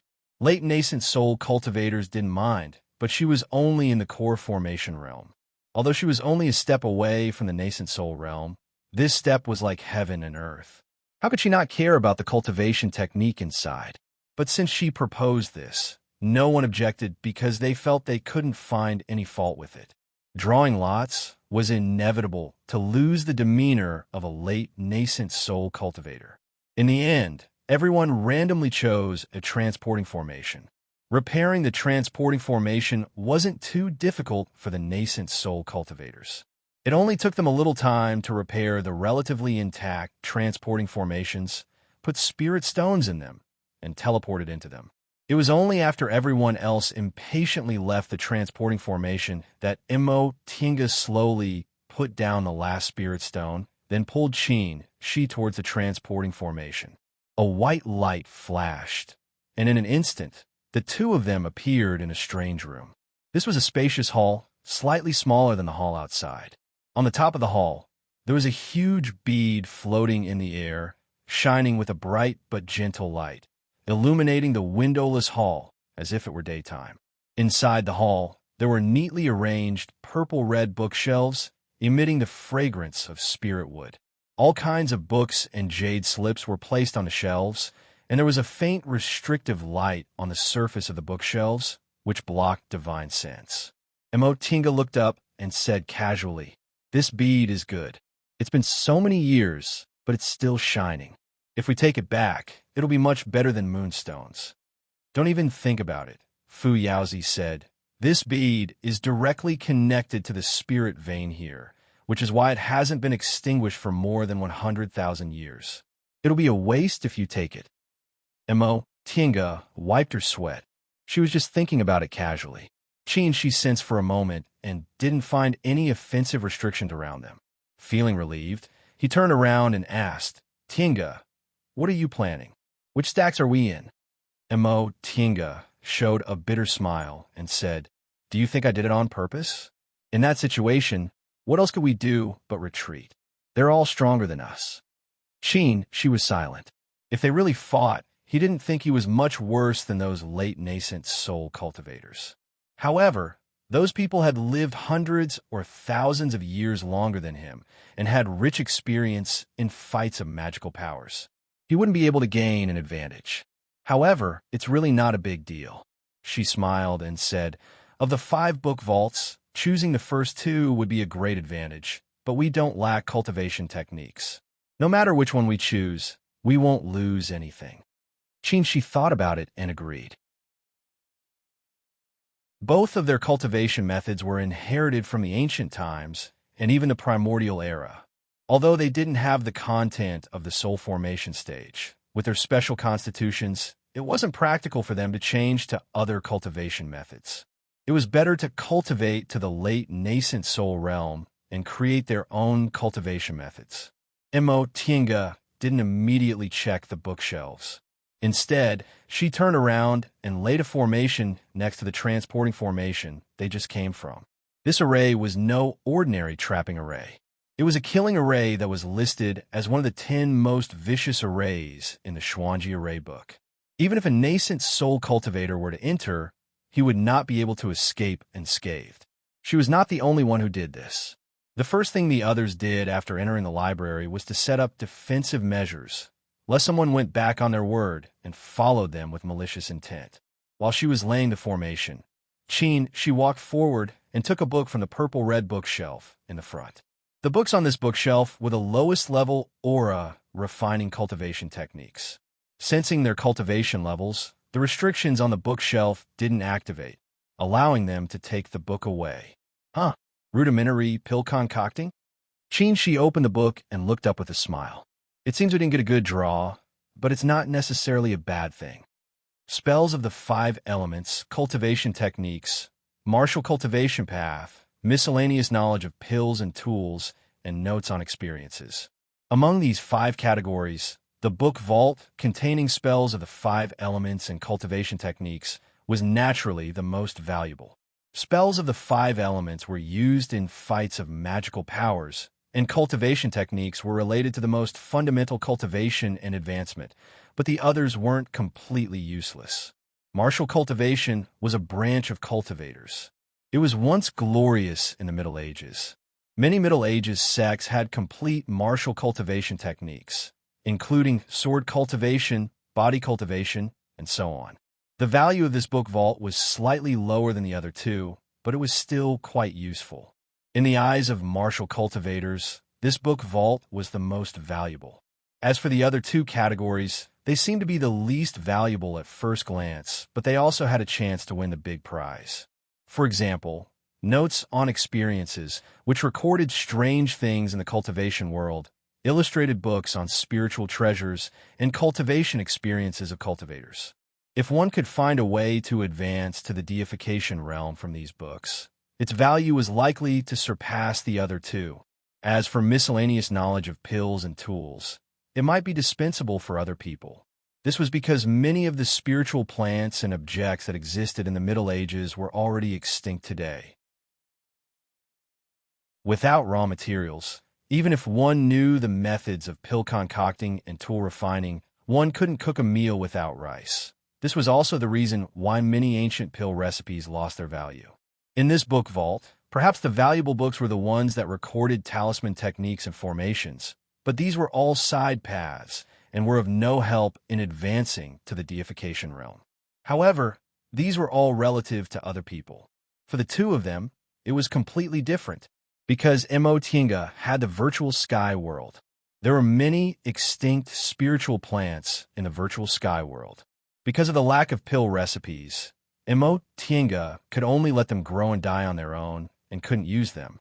Those rumored spiritual plants were easy for her to obtain, so it would be much easier to collect the spiritual plants required for these ancient pill recipes. Even if some supplementary materials were missing with the amount of spiritual plants in the virtual sky world and the two of them, they could try to improve them. This immortal palace was a great ancient sect that might have a great ascension cultivator, so it was very likely that it had peerless pill recipes for advancing to the deification realm. If they could really find them, they would be priceless treasures. Enchanting already knew what was stored in this book vault. When everyone chose the transporting formation, Fu Yaozi already told her. After arranging the formation, he walked over. How is it? This ancient pill concocting technique is no different from today's, right? She read quickly and said with a smile, there's not much difference. However, although this book is only for beginners, it's very useful. There are some ancient books in a virtual sky world that we can't understand. This beginner's pill concocting book has detailed explanations for some basic techniques. Oh, that's a pleasant surprise. There were many ancient books left by the previous generation of cultivators in the virtual sky world, but because of the changes in the cultivation world, the two of them couldn't understand many of the contents. Even if they had pill recipes, they couldn't concoct some spiritual pills. Now, this beginner's pill concocting book just solved this fundamental problem. Upon discovering this, the two of them were overjoyed and began to immerse themselves in searching for useful books. The jade slip from the Administrative Department of Buddhist Texts said that all the books in this book vault couldn't be taken away and could be copied using identity cards. The number of ancient books that could be copied was also different according to one's cultivation level. They didn't have identity cards, and there were complicated restrictions in this book vault that couldn't be copied directly. This restriction was related to the foundation of this book vault, so it should have been set up by the cultivators with the highest cultivation levels in this great ancient sect. It wasn't something they could break with their cultivation levels. Therefore, they could only use the stupidest method, forcibly take away the useful books. In this way, they had to act according to their abilities. It was impossible to take away all the books because breaking the restrictions wasn't a simple matter. The two of them discussed for a while and decided to break the highest level books first. There wasn't only one room in the book vault. At the end, there was a small transporting formation. After putting down a spirit stone, they could enter the next room. The first room contained aura refining books. The second room contained foundation building books, and so on. According to Fu Yaozi, he once entered a deification realm room. Although they were only one realm apart, the difference in strength was like heaven and earth. The restrictions inside weren't something they could break, so they could only give up. Therefore, when they reached the room containing nascent soul secret books, the two of them stopped, and she began to search. In the first room, there were as many aura refining books as there was an ocean, but in the second and third rooms, there were fewer books. In the fourth room, there were even fewer nascent soul books. Even so, It still took she more than an hour to go through all the ancient books and records. This trip wasn't in vain. She said to Mo Tienga with a happy expression after he withdrew his divine sense from a jade slip. Since he rarely showed such a happy expression, Mo Tienga asked, "What did you find?" She waved the jade slip in his hand and said, "This book is called Returning to Truth in Tao of Alchemy. It records the lifelong knowledge of an ancient master of alchemy, including pill concocting techniques and recipes for many miraculous pills. One of them is called the deification pill." Deification pill. Not only was Mo Tienga surprised, but Fu Yao Zi on the Fuxing sword was also startled. She said with a smile, "You should be able to understand the use of this pill from its name, right? When you cultivate to the peak of the late stage of the nascent soul realm and try to break through to the deification realm, it can help you form your soul." Mo Tienga calmed down and asked hurriedly, "What about the required spiritual plants?" She looked at it again and said hesitantly, "We can collect most of them, but there are some that we've never heard of." This was inevitable. No matter how many spiritual plants there were in the virtual sky world, it was impossible to collect all the spiritual plants in the world. Moreover, for a miraculous pill like the deification pill, the spiritual plants it needed must be rare treasures. There's no need to hurry. Not to mention that I haven't formed my nascent soul. Even for you, it's not easy to advance from the middle stage to the peak of the late stage. With our lifespans, we have plenty of time to search slowly. And at that moment, Fu Yao Zi sighed. "I didn't expect there would be a pill recipe for the deification pill in this library. Unfortunately, the five of us were on guard against each other back then, so we couldn't check them one by one and missed it." The two of them were very satisfied after finding the pill recipe for the deification pill. Under Fu Yao Zi's guidance, they spent another 4 hours to break the restrictions and take these books and jade slips from this room. She had consumed a lot of spiritual aura when he left the fourth room, so he had to adjust his breathing first. Fortunately, the spiritual pills Mo Tienga prepared were sufficient. It only took her less than an hour to almost fully recover. The third room was filled with books for the core formation realm, so Mo Tienga could also help. Although there were many books, her speed was faster. Moreover, she was already familiar with the method of breaking the restrictions, so she only spent 2 hours. The first 2 rooms were even faster. Aura refining and foundation building realm books weren't of much use to them, so they only found a few basic ancient books before they left. Chapter 469.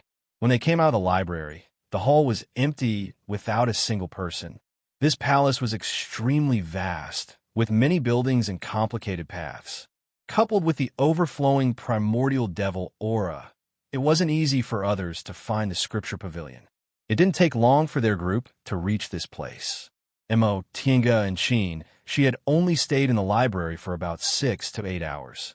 Now that the passage to the celestial parting palace had been opened, it had only been a day, so it was impossible for other people to find this place. The others hadn't come out yet, so the two of them could only wait. They sat cross-legged and adjusted their breaths to restore their spiritual aura. Before long, the leftmost transporting formation lit up, and Ling Xiyu of Jiyin's sect appeared.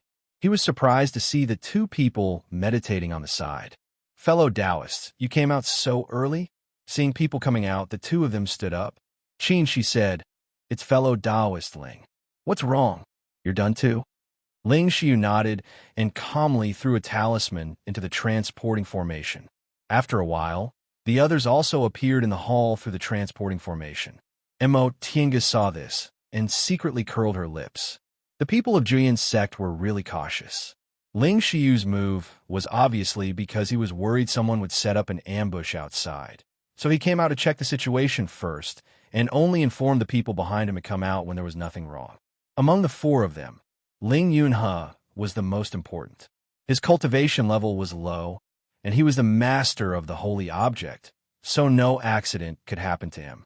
The other 2 were late-stage nascent soul cultivators and were their main fighting force. He was the least important person, so he came out to check the situation. In fact, they were a bit too cautious. The possibility of falling out now wasn't big. There was still a long way to go before they left the library, so what was this little benefit? However, Ling Yunfei once said that Jian's sect was different from other sects and valued friendship among fellow disciples the most. Looking at their behavior now, it should be true. Ling Shiyu's move was to pave the way for his fellow disciples. If there was an accident, he would be the first to be sacrificed, but he seemed willing. Fellow Taoist Qin, little friend Mo, you two came out early. Master Taoist Yuanmu was surprised to see them. Qin, she said with a smile, we were unlucky. That library was of no value, so of course we came out early. Really? Master Taoist Yuanmu seemed to be in a very good mood, so he didn't say anything more. After a while, people came out of the other three, transporting formations one after another. Some people were beaming with joy, while others looked gloomy. However, everyone tacitly kept their mouth shut about which library they had chosen. Those who had won the lottery did not want to reveal their wealth, and those who were unlucky did not want to mention it. The matter of Scripture Pavilion was over. Everyone had their gains, so they continued to search for the library. Before he left, Perfected Yuanmu pondered for a moment and casually cast a spell to destroy the 5 teleportation arrays before leaving the scripture depository. Taoist Yuanmu and the Formation Sect. They had spent a lot of effort to come to the Sutra Depository Pavilion, but they had only obtained a few opportunities. If someone else came here by coincidence, they would not easily let them take away the treasures. In Yunzhong, they were competitors.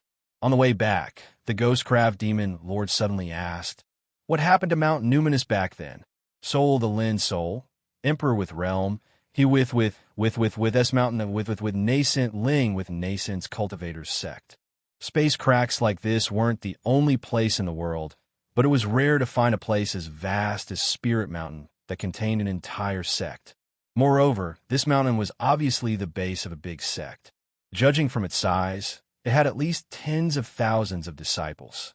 However, after they entered, they didn't find any trace of other people except for some corpses that had become refined corpses. Mo Tinga paused for a moment before she said, Senior Fu Yao Zi once speculated that this spiritual mountain was probably torn apart during the great changes in the world back then. At that time, the righteous path and the devil path were at war, and the human world collapsed. This great ancient sect also came to an end and only had a few disciples left. In the end, the world changed, and they were buried here forever. Scholar nodded and said, Senior Fu Yao Zi's conjecture is very reasonable.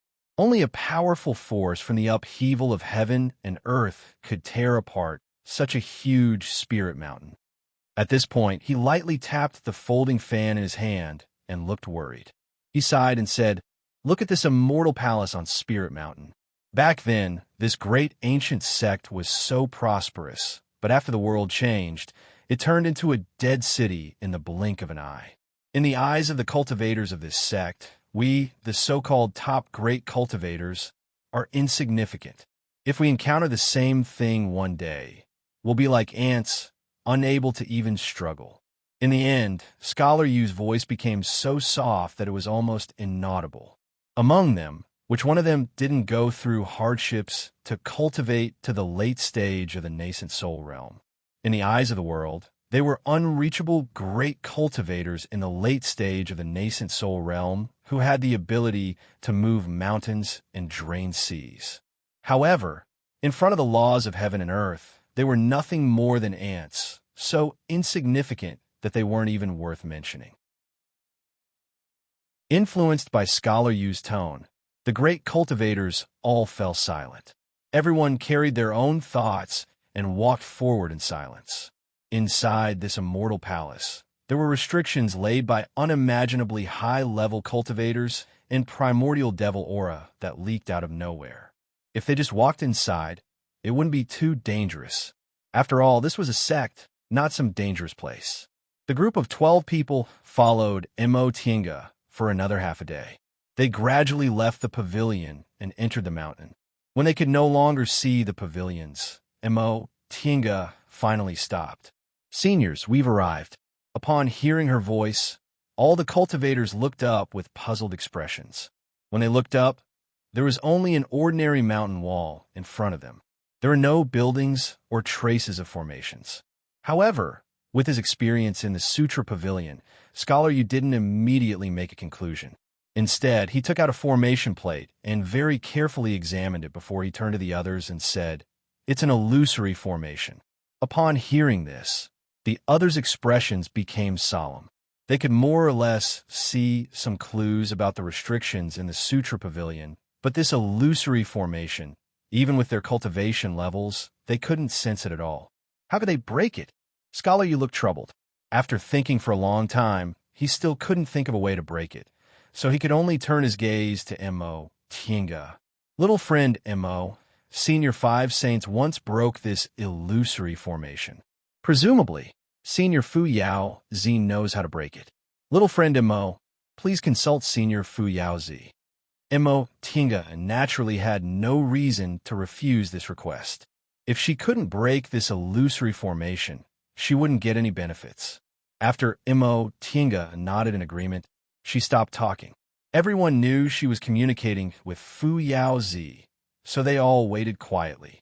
After a while, Mo Tinga exhaled, looked up, and said to Scholar Yu, "Senior, this illusory formation is incomplete."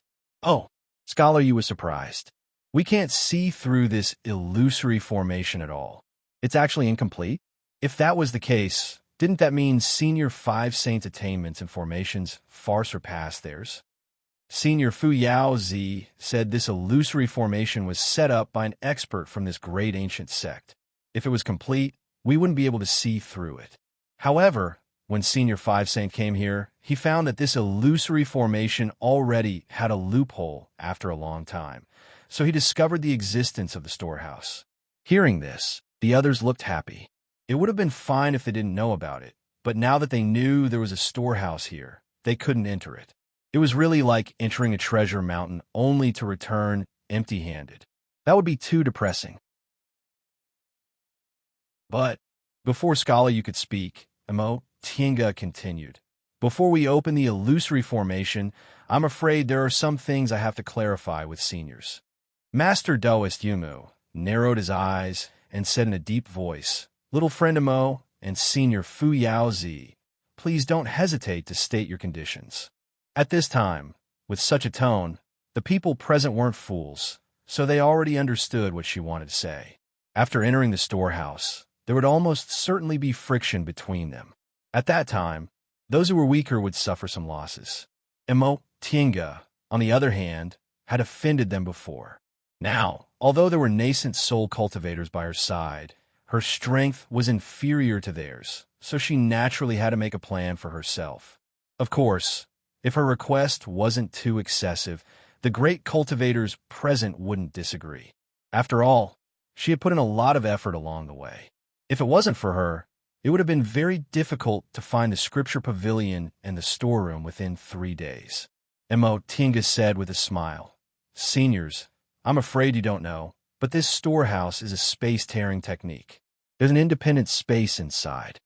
"So?" Scholar Yu asked. "The special thing about this space is that it's very stable. The flow of spiritual aura is almost stagnant, so medicinal pills and other things can be preserved for a long time." Master Taoist Yuanmu's eyes lit up. "So, there might be intact ancient medicinal pills inside?" "Yes," Mo Tinga said. Mo Tinga said, "Back then, when Senior 5 Saints entered, there were indeed intact medicinal pills. This was also one of their fated chances. However, the characteristics of this space led to another problem." Scholar Yu narrowed his eyes and pondered. All of a sudden, he took a deep breath. "It seems Senior Yu has already thought of it." "Correct." Scholar Yu's tone was heavy. "The spiritual aura is almost stagnant, and the space is very stable. In that case, the restrictions inside the storehouse are probably intact." "Exactly," Mo Tinga sighed and said, "The storehouse must have been set up by the top great cultivators of this distant past cultivation group. If it's intact, with our cultivation levels, we can't imagine what we can do." Upon hearing this, the others' expressions changed. In other words, even if they broke the illusory formation outside, they couldn't touch the restrictions inside the storehouse at all. Little friend Imo, revered Wu Ming said with a smile, since Senior Five Saints could take the treasures from the storehouse back then, there must have been a loophole they could exploit, right? Correct. Upon hearing this, Master Taoist Yuan Mu's expression became a little better. But I wonder what method they used. It's very simple, Imo Tinga said, to get the storehouse identity card. Chapter 470. Identity Tablet. Master Taoist Yuan Mu muttered to himself. If they had the identity tablet, they would naturally be able to enter the storehouse unimpeded and would be safe. However, this distant past era's big sect had been destroyed for more than 100,000 years. Where they get the storehouse identity tablet? Every important item, like the storehouse identity tablet, was either kept in an important place of the sect with layers of restrictions or in the hands of important figures. They didn't have the slightest clue about this. Little friend Imo, do you mean you know where the storehouse identity tablet is? Demon Monarch Guifeng asked. Yes. Imo Tinga didn't hesitate and straightforwardly admitted it, but she didn't continue. Everyone present was smart. They knew this was her bargaining chip. If things were really, as she said, this bargaining chip was too important. No matter who it was, they would definitely raise the price. If it was before, Imo Tinga wouldn't have the capital to raise any conditions under the suppression of absolute strength. But now, she also had powerful nascent soul cultivators behind her, so her weight was much greater. She also had the confidence to raise her conditions. At least this time, Yu Shuxing couldn't say, what qualifications do you have to talk about conditions? Master Taoist Yuan Mu said in a deep voice, Little friend Imo, if you have something to say, please speak frankly. In any case, the weight of these late nascent soul cultivators wasn't small. This junior wasn't a fool and wouldn't speak without thinking. As long as the conditions weren't too excessive, they could accept them. Imo Tinga smiled. Seniors, please don't blame me. Junior is just a bit timid.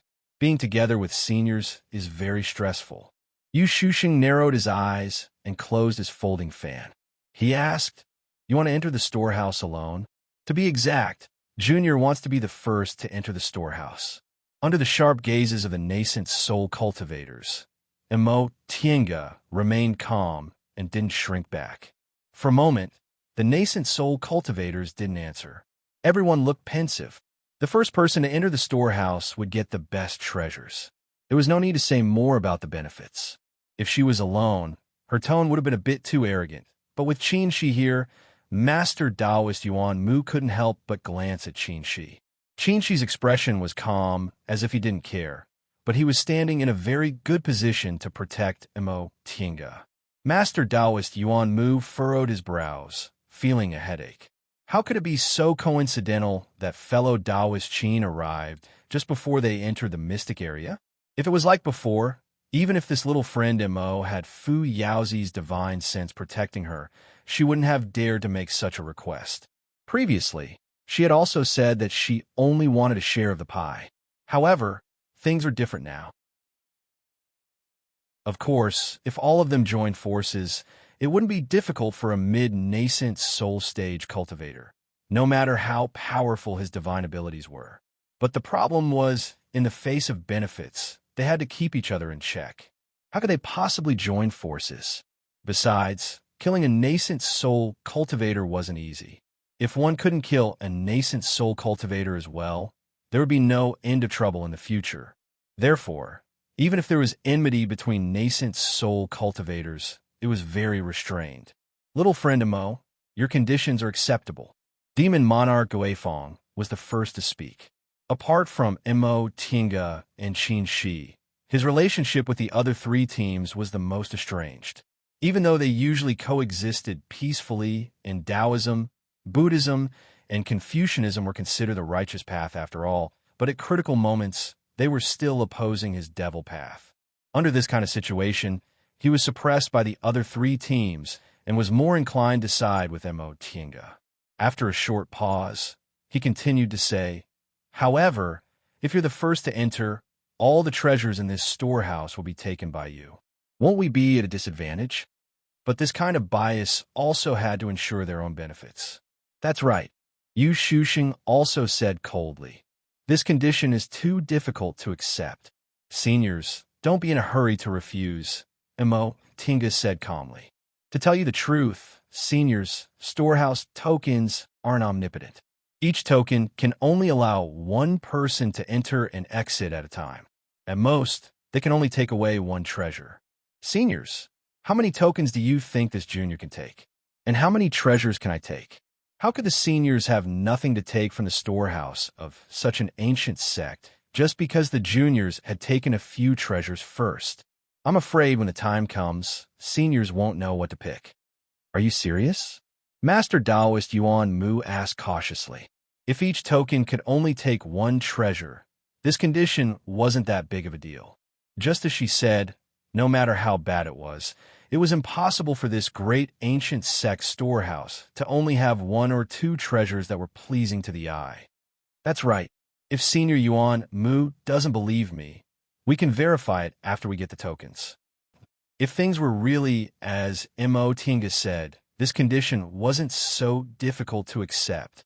This way, the two of them wouldn't be able to take many treasures. At most, they would immediately flee after leaving the storehouse to ensure their own safety.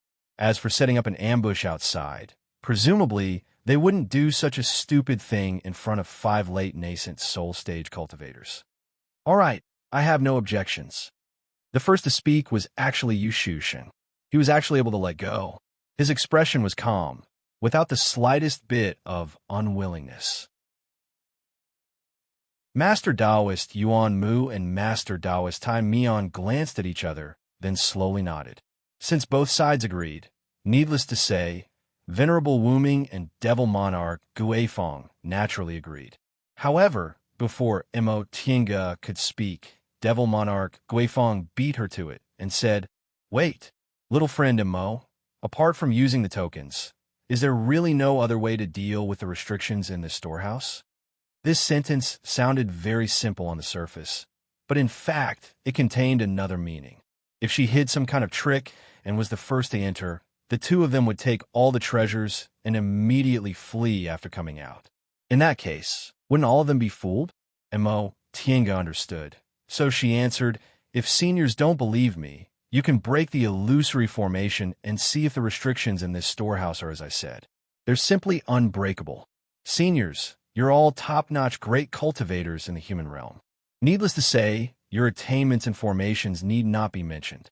Even if the senior 5 saints back then were much more powerful than all of you, they still wouldn't be able to break through the restrictions of their realms."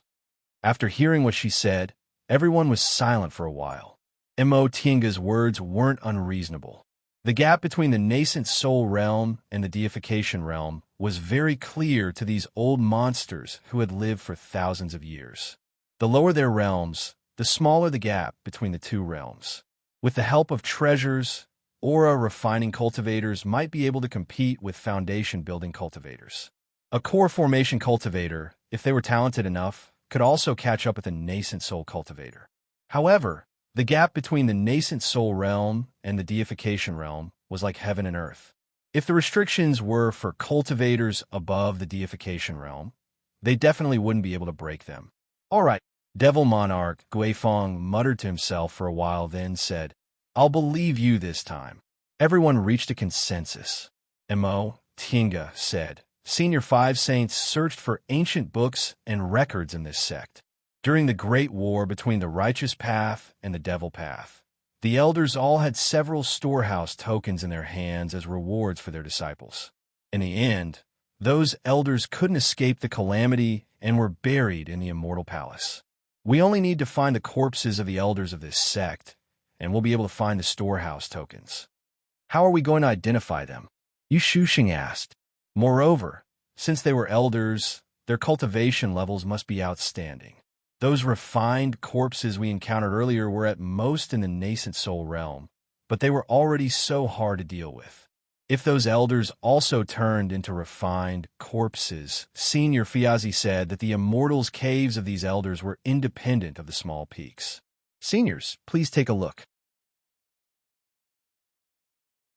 Most of the independent peaks around us have immortals' caves of the elders.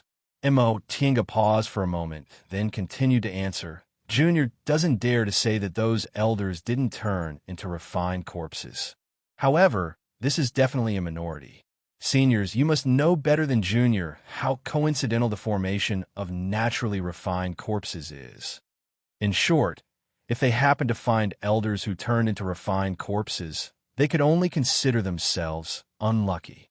Master Taoist Yuan Mu nodded.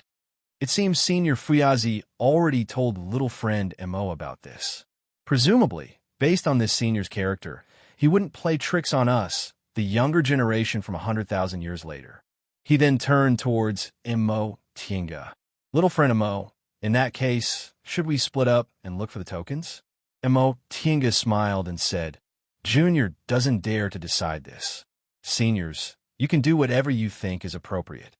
Upon hearing what she said, the several nascent soul cultivators couldn't help but criticize her in their hearts. Along the way, did she not decide many things? Relying on Fuyazi's support, she didn't hesitate to order them around. Unfortunately, they didn't have much information, so they had to listen to her. Now that this matter was right in front of them, the more tokens they could find, the more treasures they could obtain. This was something they absolutely couldn't share with others. Their group had so many great cultivators with amazing divine abilities. If a dispute arose, it would be difficult to handle. Splitting up to look for tokens was the most suitable method. As for Mo Tinga, they already had no need to worry about her. If she had a way by herself, she wouldn't have brought so many people to the storehouse. At most, she would have just taken advantage of the situation. This was unavoidable.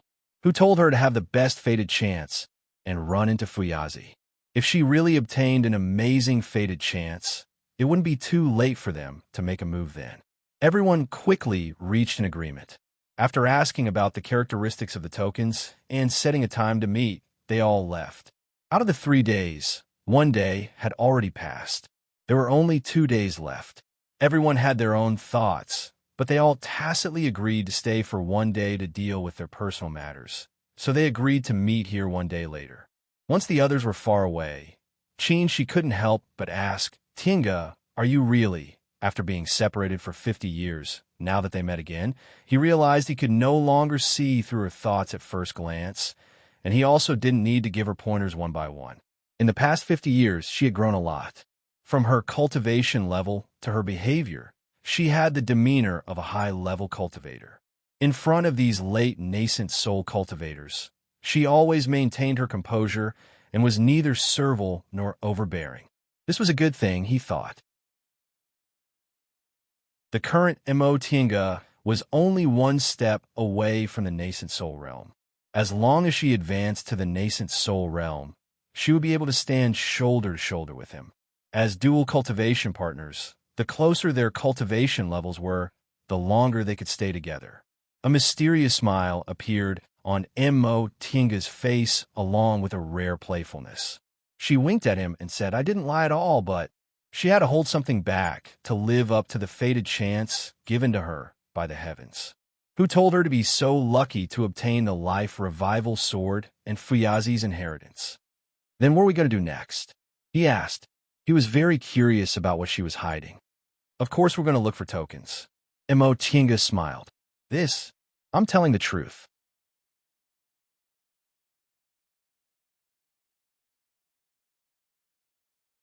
Chapter 471.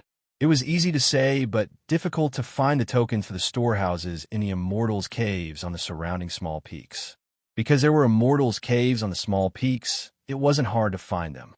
Although there weren't many cultivators who entered the Immortal Palace, there were still a lot of them. If they ran into each other, there would inevitably be some conflicts. In the face of fated chances, the friendship of inviting them to a grand meeting was not worth mentioning. Besides, the 3 groups had been forced to announce the secret space in the sea of returning ruins. How could those old and shrewd cultivators be grateful to them? Previously, when they entered the Immortal Palace, they had already given them face.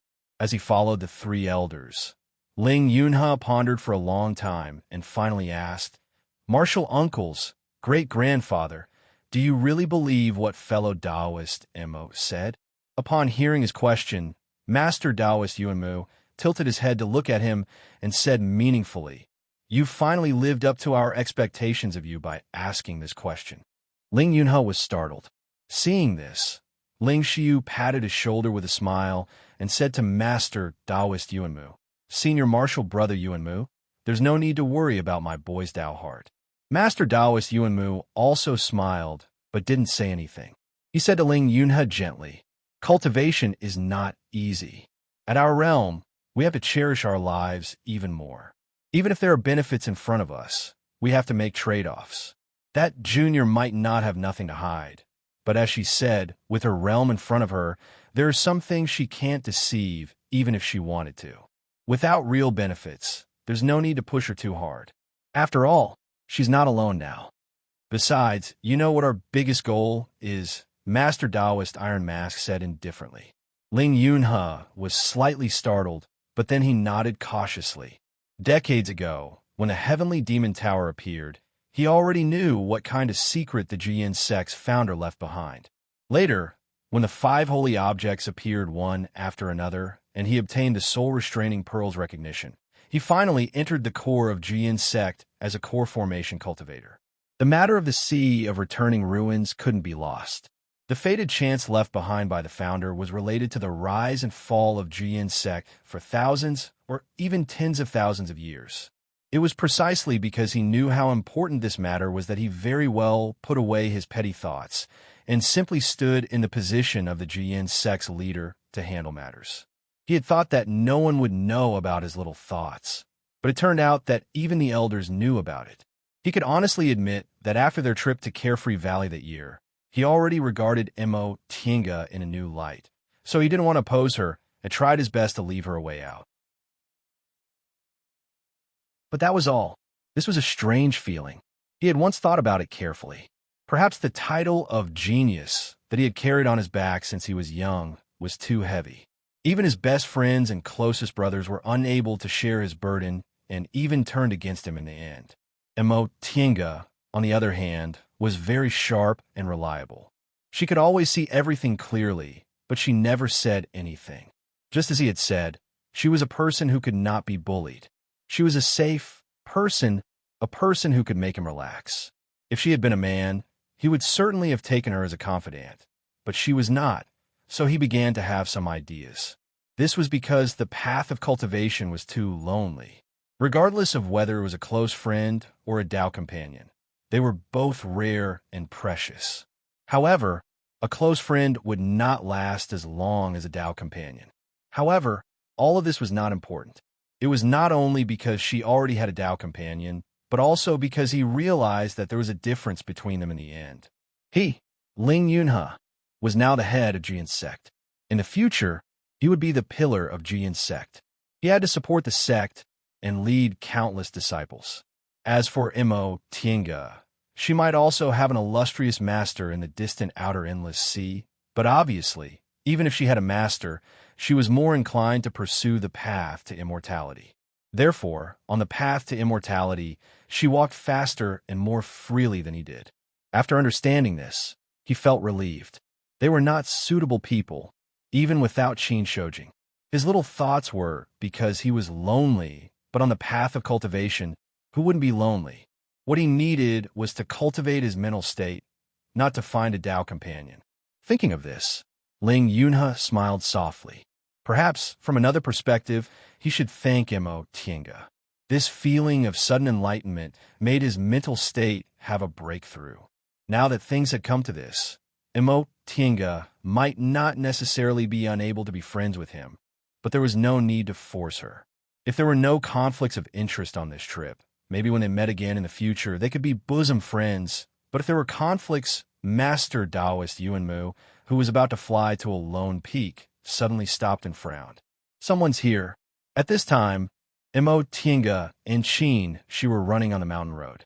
Their destination was obviously not those immortals' caves built on independent peaks. In this immortal palace, there weren't many lone peaks suitable for building immortals' caves, and every one of them was very obvious, so there would definitely be people fighting for them. The temporary passage to enter the Immortal Palace was very dangerous. Not many cultivators could pass through, but at least those in the late nascent soul stage were included. In addition to Master Taoist Yuanmu and the others, there were also 6 late nascent soul cultivators, as well as other middle stage or early stage nascent soul cultivators with amazing divine powers. There were more than a dozen groups. After entering the Immortal Palace, most of these groups, except for those who were unlucky, could find these lone peaks. An independent peak with a good spiritual aura was obviously a suitable place to build an Immortal's Cave. How could these nascent soul cultivators miss it? Ancient cultivators' Immortals' Caves had always been places of fated chances, let alone an Immortals' Cave that could occupy a peak in a great ancient sect. Therefore, unless it was absolutely necessary, Tinga wasn't willing to wade in these muddy waters. "We're here." Upon hearing the sound, she stopped and looked up, only to discover a desolate precipice in front of him. On the precipice, there were densely packed cave entrances every few hundred feet. Next to them was a towering rock engraved with several ancient characters, ascetic cliff. This is... He hesitated. Based on the name, it seemed to be a special Immortal's Cave for disciples to do closed-door meditation. Every decent cultivation group had an Immortal's Cave like this. Xianqing School had one, and even Yunwu's sect had one back then. Because low-level disciples didn't have good Immortal's Caves, they needed a lot of spiritual aura when they wanted to do closed-door meditation, so their usual living quarters weren't enough. Therefore, the cultivation group opened an adjacent Immortal's Cave for low-level disciples to rent during closed-door meditation. Compared to the living quarters of low-level disciples, this kind of Immortal's Cave naturally had much better spiritual aura, but it still couldn't compare to the independent Immortal's Caves of high-level cultivators. According to reason, there shouldn't be high-level cultivators in this kind of place, and it was naturally impossible for them to have a storehouse identity tablet. This way, Tinga didn't pay attention to him and went along the small path on the side. There was a simple and crude hut halfway up the mountain. It should be the residence of the cultivator guarding this Immortal's Cave, and it was also the location of the protective formation. An Immortal's Cave for low-level disciples like this wouldn't be protected by very good formations. Besides, after so many years, it had long been dilapidated.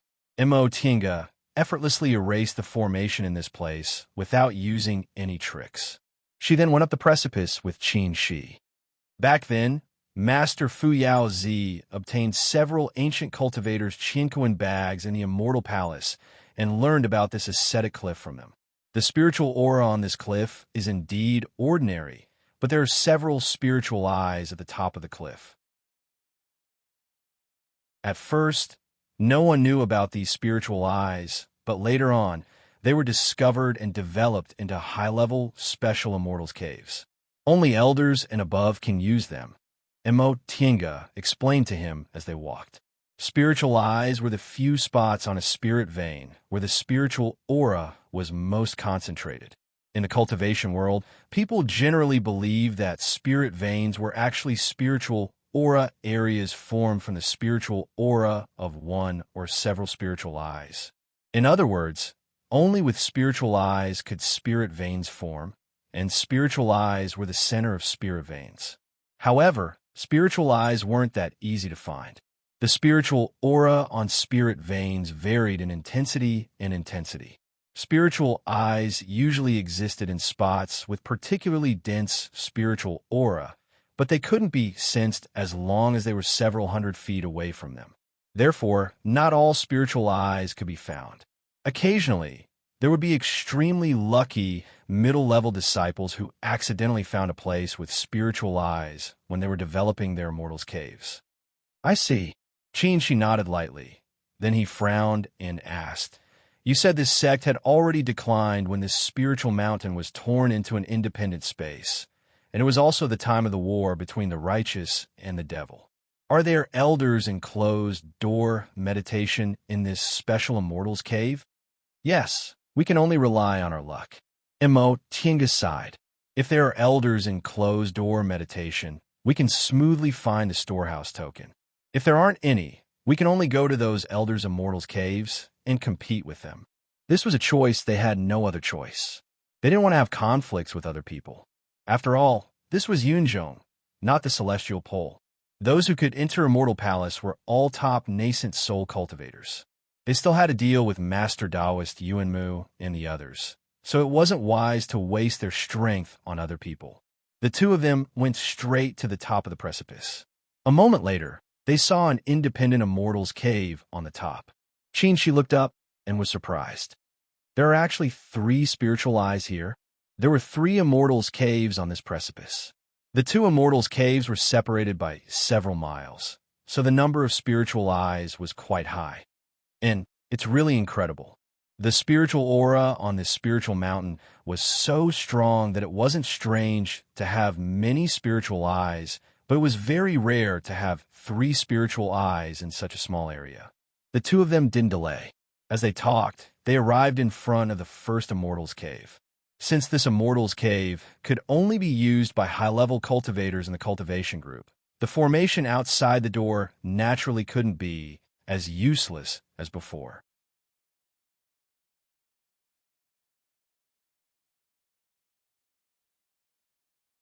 Chapter 472. Girl, is this really the art of mechanisms? Fu Yaozi was pleasantly surprised to hear what she said. Mo Tinga pondered for a moment, then answered, Disciple isn't sure, but based on my understanding of formations and restrictions, this definitely isn't an ordinary restriction. I can only say that it's somewhat similar to the art of mechanisms. Then quickly give it a try, Fu Yaozi urged. If we can get the art of mechanisms from this place, it'll be a pleasant surprise. Back when she was in the foundation building realm, Mo Tinga once witnessed the wonders of the art of mechanisms in Wanderer Zue's Immortals Cave. She also obtained 2 foundation building puppets from Wanderer Zue, so she knew the wonders of this ancient technique. Now, even without Fu Yaozi's instructions, she was already very excited. After she finished testing the restrictions Yin, Yang, and 5 elements, Mo Tinga put away the compass, took out the 8 trigrams diagram from her sleeve, and threw it towards the entrance of the cave. The 8 trigrams diagram stopped in the middle of the restriction, then slowly unfolded, creating ripples of light that smoothed out the spiritual aura in the surroundings. Once the spiritual aura calmed down, Mo Tinga stretched out her hand, and the 8 trigrams diagram flew back into her sleeve. Now that she examined the restriction again, she could see it much more clearly than before. The Yin, Yang, and 5 elements were no longer fluctuating, so it was much easier to distinguish whether it was the art of mechanisms or not. It's strange. I feel like there's a spiritual aura fluctuation similar to that of a cultivator, but there's no puppets or anything else. The reason why the art of mechanisms was hard to distinguish was because it might only be a few simple mechanisms that weren't made to look like humans or beasts. In addition, Mo Tinga's knowledge of this technique was limited, so she couldn't tell whether this was an art of mechanisms or a restriction that far surpassed her realm. Seeing her hesitate for a long time, she said, Let me try.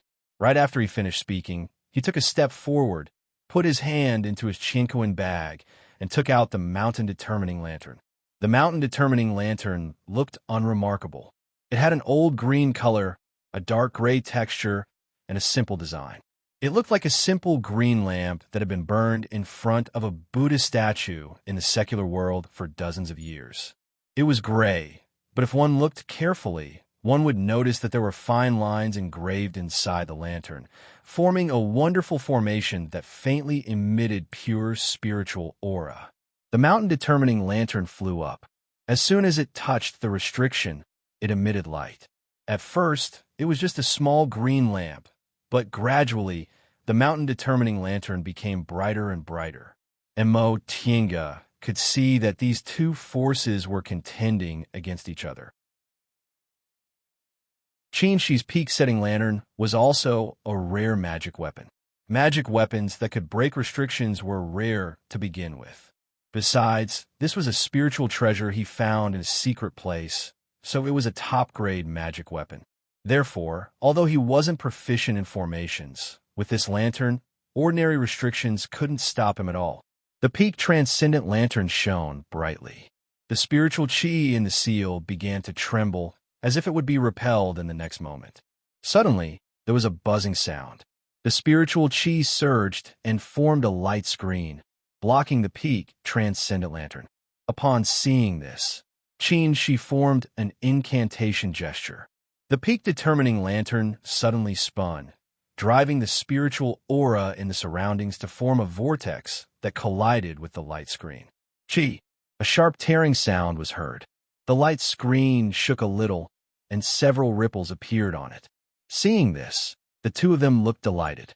She directed the mountain-determining lantern to crash into the light screen even more attentively. After several collisions, a loud boom was heard. Under the impact of the peak transcendent lantern, the light screen suddenly broke. The light screen flickered, then disappeared in a flash. It's done. Tinga was about to step forward when she suddenly felt a spiritual aura fluctuation. She instinctively sensed danger, so she took a step back. Muffled sounds of friction were heard at the same time. Two huge stone balls flew out from both sides of the Immortal's cave and attacked the peak transcendent lantern. She was startled. He formed an incantation gesture, and the peak transcendent lantern immediately flew back. It brushed past the two stone balls and fell into his hand. With a loud boom, the two stone balls collided. Stone fragments flew everywhere, causing the spiritual aura in the surroundings to fluctuate continuously. A wave of chi rolled towards the two of them. This wave of chi was also a spiritual aura attack. She waved his sleeve, and the sword aura of the three-yang real fire sword formed a formation, repelling the wave of chi. When the wave of chi dissipated, there was still a light screen in front of the Immortal's cave. Tinga and she stood in front of the Immortal's cave, looking at each other in dismay. After a long time, Tinga finally muttered to herself, "The art of mechanisms. It's really the art of mechanisms." The two stone balls weren't made of ordinary stones. They were a rare stone called broken jade stone, which was extremely hard. In today's world, even if it was only the size of a fist, it was still a refining material that cultivators would crazily fight over at trade fairs. However, in this ancient cultivator's Immortal's cave, this broken jade stone was actually made into such huge stone balls. It was really a waste of natural resources. She exhaled and put away the peak transcendent lantern. He said, "This is the first time I've seen this kind of restriction. We've obviously succeeded in breaking the restriction, but there's still a backup plan." Tinga frowned and said, "This restriction has two layers. The outer layer is a formation restriction based on yin, yang, and 5 elements. Once this layer is broken, the art of mechanisms behind it will be activated and repel the enemy. After that, the restriction will repair itself." At this point, she patted her head. "This is going to be difficult. I don't have the slightest clue as to how to break the restriction." One day, they only had one day. If they couldn't get the storehouse command tablet in one day, the treasures in the storehouse would have nothing to do with them anymore. If it didn't have the confidence to break the restriction in this period of time, they might as well go to the Elder's Immortal's cave and compete with others. Tinga turned to she in distress. "What should we do? Should we try our best here, or give up and go to another Immortal's cave?" She deliberated for a while. Just as he was about to speak, his eyes suddenly lit up. "Look, this restriction." Tinga once again looked towards the entrance of the Immortal's cave. She was pleasantly surprised. Just now, the restriction seemed to have been restored, but that wasn't the case. In just a short while, the light curtain had weakened a lot. "Oh, right." Tinga suddenly understood. Self-restoring restrictions usually repair themselves slowly over a long period of time. It's impossible for them to restore all their power in an instant. In fact, the outer layer of the restriction was already broken by the peak transcendent lantern. The one that was restored later was just to fool us. As she spoke, she once again took out her compass. Right now, this restriction hasn't recovered much of its power, so it won't be difficult to break it. As for this mechanism technique, it doesn't seem to be very powerful. Seeing that she was once again focused on breaking the formation, she smiled and sat cross-legged on the side, regulating his breath and keeping his guard up. The peak transcendent lantern had broken the first restriction, but its subsequent restoration couldn't be considered very powerful. At the very least, it hadn't broken through to the nascent soul realm. Tinga pondered for a long time, then took out a bunch of formation-breaking tools from her bosom. Several formation flags formed a formation diagram at the entrance of the Immortal's Cave. When the last formation flag was inserted, Tinga made a hand seal. The formation flags suddenly lit up and eventually formed a light ball. Soon after, she let out a soft shout. The light ball flew up and hit the light curtain. Swish! This time, there wasn't even a stalemate. The light curtain was broken without a sound. After waiting for a while, the subsequent mechanism technique didn't activate and the restriction wasn't restored immediately. Tinga heaved a sigh of relief. The first layer can be considered broken. She had already stopped regulating his breath when she started breaking the restriction. At this moment, he asked, "What about the next mechanism? Do you have any ideas?" Tinga pondered for a moment, then said, "I don't know much about the mechanism technique, so I can only use the stupid method." She took out the 2 stone sculpture dolls from her chinkoan bag and used her divine sense to control them, then walked towards the Immortal's Cave. These 2 dolls were given to her by Wanderers Away. They were also made using the mechanism technique, but their realms were a bit low. All these years, they'd been handling the miscellaneous matters in the Immortal's Cave for her. The advantage of using these 2 dolls was that they were incomparably sturdy and had no consciousness. Even if they were broken, she could still repair them when she learned the mechanism technique in the future. If she used other living creatures to test them, for example, those 3 spiritual beasts, she reckoned they wouldn't be able to return. The 2 dolls walked step by step into the restriction. When they touched the spot where the stone ball rolled out, a faint cracking sound was heard. Suddenly, 2 shiny wooden hands emerged from the stone walls on both sides of the Immortal's Cave and grabbed the 2 dolls. Just as Tinga was about to make the dolls dodge, she discovered that the 2 hands moved extremely fast and grabbed the dolls' necks in an instant. The 2 dolls immediately brandished the stone swords in their hands, wanting to chop off the arms. However, with a clang, the stone swords chopped into the 2 arms and broke into 2 pieces. This time, she couldn't sit still anymore. These 2 hands seemed to be made of wood, but they were actually even harder than the dolls' stone swords. He knew that although these 2 dolls were only in the foundation building realm, the materials they were made of were extraordinary. Even ordinary magic weapons would have a hard time injuring them. Tinga was stunned for a moment. She watched as the 2 hands exerted force, and the stone sculpture dolls broke into 2 pieces, separating their heads from their bodies. After the 2 dolls were severed, the 2 hands retracted back into the stone walls and disappeared without a trace. After a while, Tinga finally regained her senses. She sighed and used her spiritual aura to roll the 2 corpses into her chinkoan bag. She didn't expect that these 2 dolls, who'd been with her for so long, would be so easily destroyed. "Don't be stupid." At that moment, Fu Yaozi's voice rang in her mind.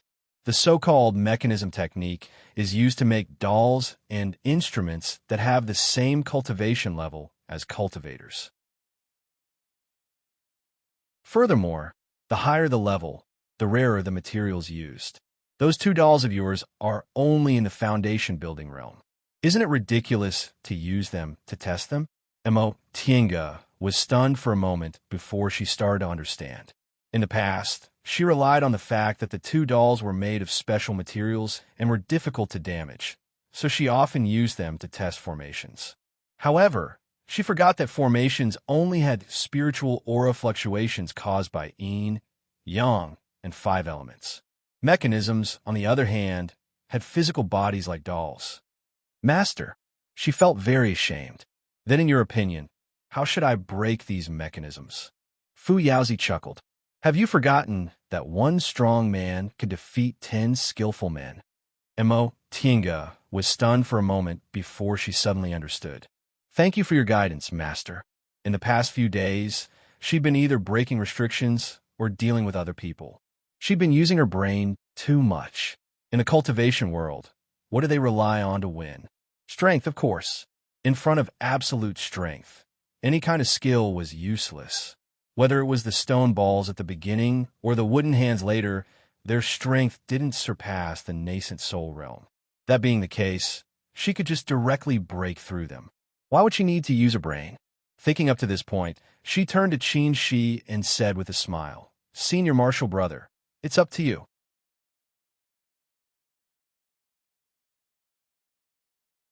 Chapter 473.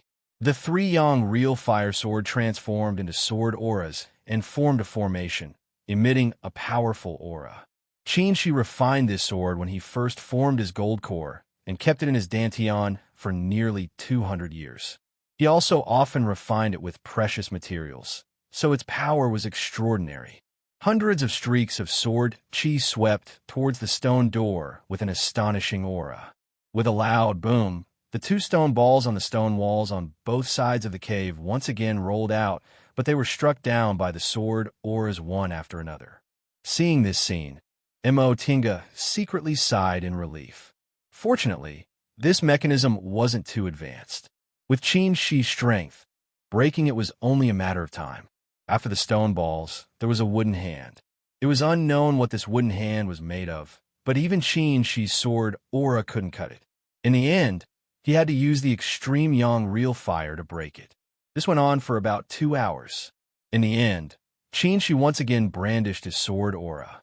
Finally, without any obstruction, it hit the stone door of the Immortal's cave. With a boom, the stone door opened, revealing its true appearance. The two of them looked at each other with joy. After tossing and turning here for several hours, they finally didn't waste their time and energy in vain. I'll go in first. Qin Shi turned around and said. With a wave of his sleeve, the sword aura returned to his side and formed a formation. Then, he carefully stepped into the cave. Mo Tinga watched nervously. Since this cave dwelling could only be used by high-grade cultivators of the sect, it was possible that there were existences that far surpassed their cultivation levels. For example, if the restrictions outside the cave dwelling were to be activated again, it would be more than enough to deal with. Fortunately, nothing happened after Qin Shi went in and looked around. He said to her, I'm fine. Come in. Mo Tinga breathed a sigh of relief, but she still didn't dare to relax. She operated the art of primordial origin and used the white silk handkerchief to protect herself before stepping inside. After entering the cave, she turned around and looked around. This cave was simple but not lacking in atmosphere. The hall was spacious, and there were only a few stone tables and chairs for receiving guests. There were also moonstones embedded in the walls, but they had long lost their effectiveness. There was a smaller stone door around it, which should lead to a cultivation room.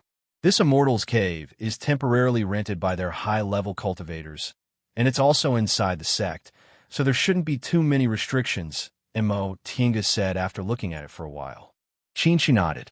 If this was a high-level cultivator's private Immortal's Cave, it would definitely be heavily protected, but this was a public Immortal's Cave, so the situation was different.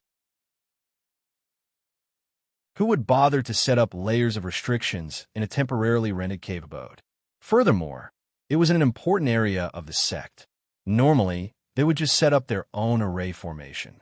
The furnishings in the hall could be seen at a glance, and there was nothing else. The two turned their attention to the training room. They weren't sure if there were any high-level cultivators cultivating in the cave abode. If there weren't any in the cultivation room, then the few hours they spent here would have been in vain. I'll do it. Qin Shi was still in the lead. Under normal circumstances, cultivators would lay down a defensive array outside the cave abode, and then lay down a restriction around the cultivation room, just in case. If Gu Xiuxiu was really in seclusion in the cultivation room when the Spirit Mountain was torn apart, then he would most likely have set up a restriction. Mo Tinga knew she wasn't strong enough, so she didn't object and followed behind him. Several sword auras were shot out, and the stone door of the cultivation room was instantly smashed into pieces. In the middle of the red light, several white lights flashed and attacked outside with a powerful momentum. She was shocked. He raised his hand, and a white light shield appeared in front of him. At the same time, he dodged the white lights. TSS, TSS, TSS. Multiple black arrows struck the opposite stone wall, almost shattering it into pieces. Tinga's face turned pale. When she turned around and saw that she had dodged safely, she calmed down a little. Is this also a mechanism technique? She withdrew his sword aura and turned around to ask. Most likely. Tinga walked to the stone wall that was almost pierced through, picked up a black arrow, and looked at it for a while. Then, she was pleasantly surprised. Black gold! Black gold! She also walked over, took the black arrow, and weighed it in his hand. Extreme Yang real fire sprang out of his palm and burned it for a while, but the black arrow didn't change at all. He said happily, sure enough, it's black gold. It's the best material for forging swords. When it came to refining tools, he was much more proficient than Tinga, so he didn't need to explain how to distinguish black gold.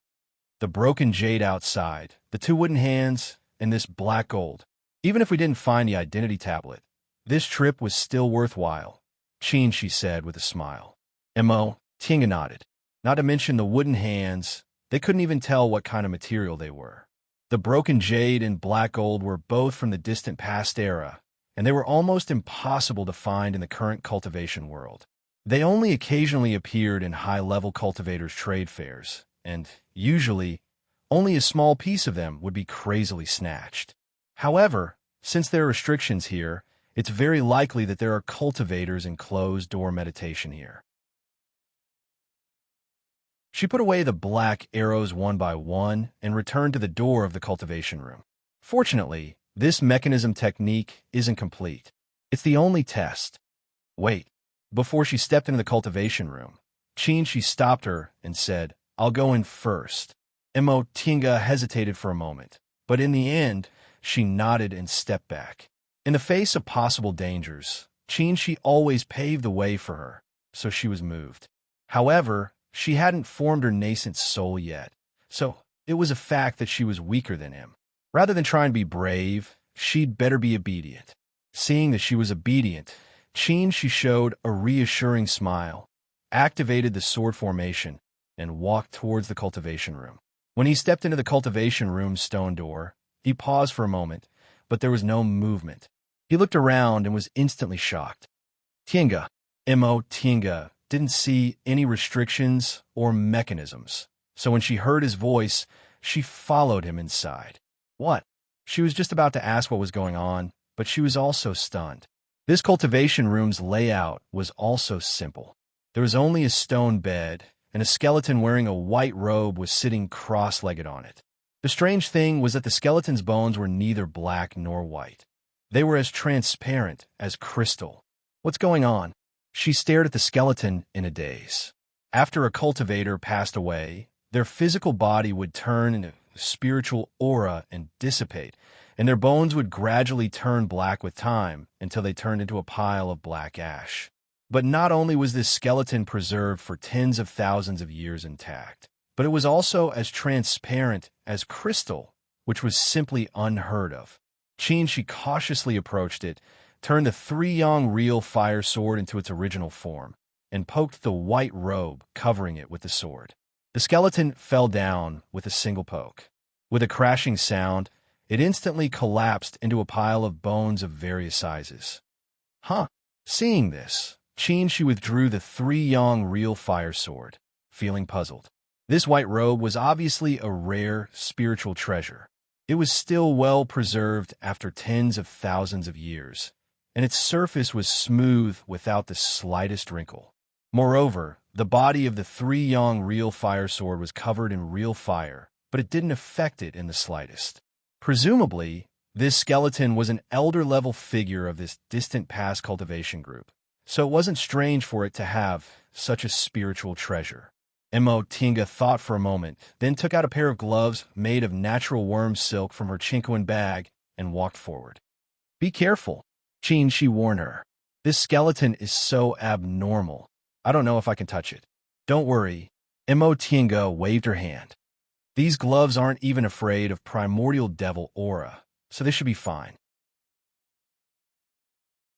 After Nie Wushang swallowed primordial devil, she wore these gloves and came into contact with them, so they wouldn't corrode.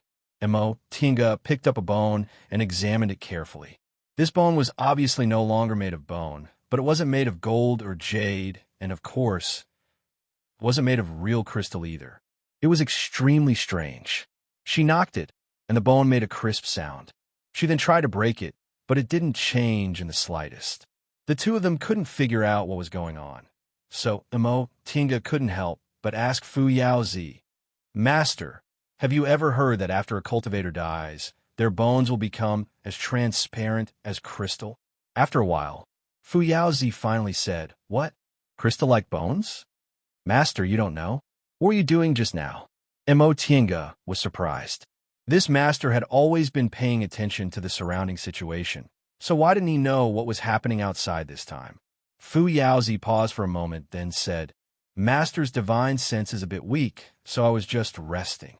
Huh? Mo Tiange was shocked to hear this. Master, you at most, I'll be able to hold on for a month or so before my divine sense dissipates, Fu Yaozi said faintly. All right, let me see what's going on. Mo Tiange felt the Fuxing sword's divine sense flowing out and circling around the crystal bone. After a long time, it finally withdrew.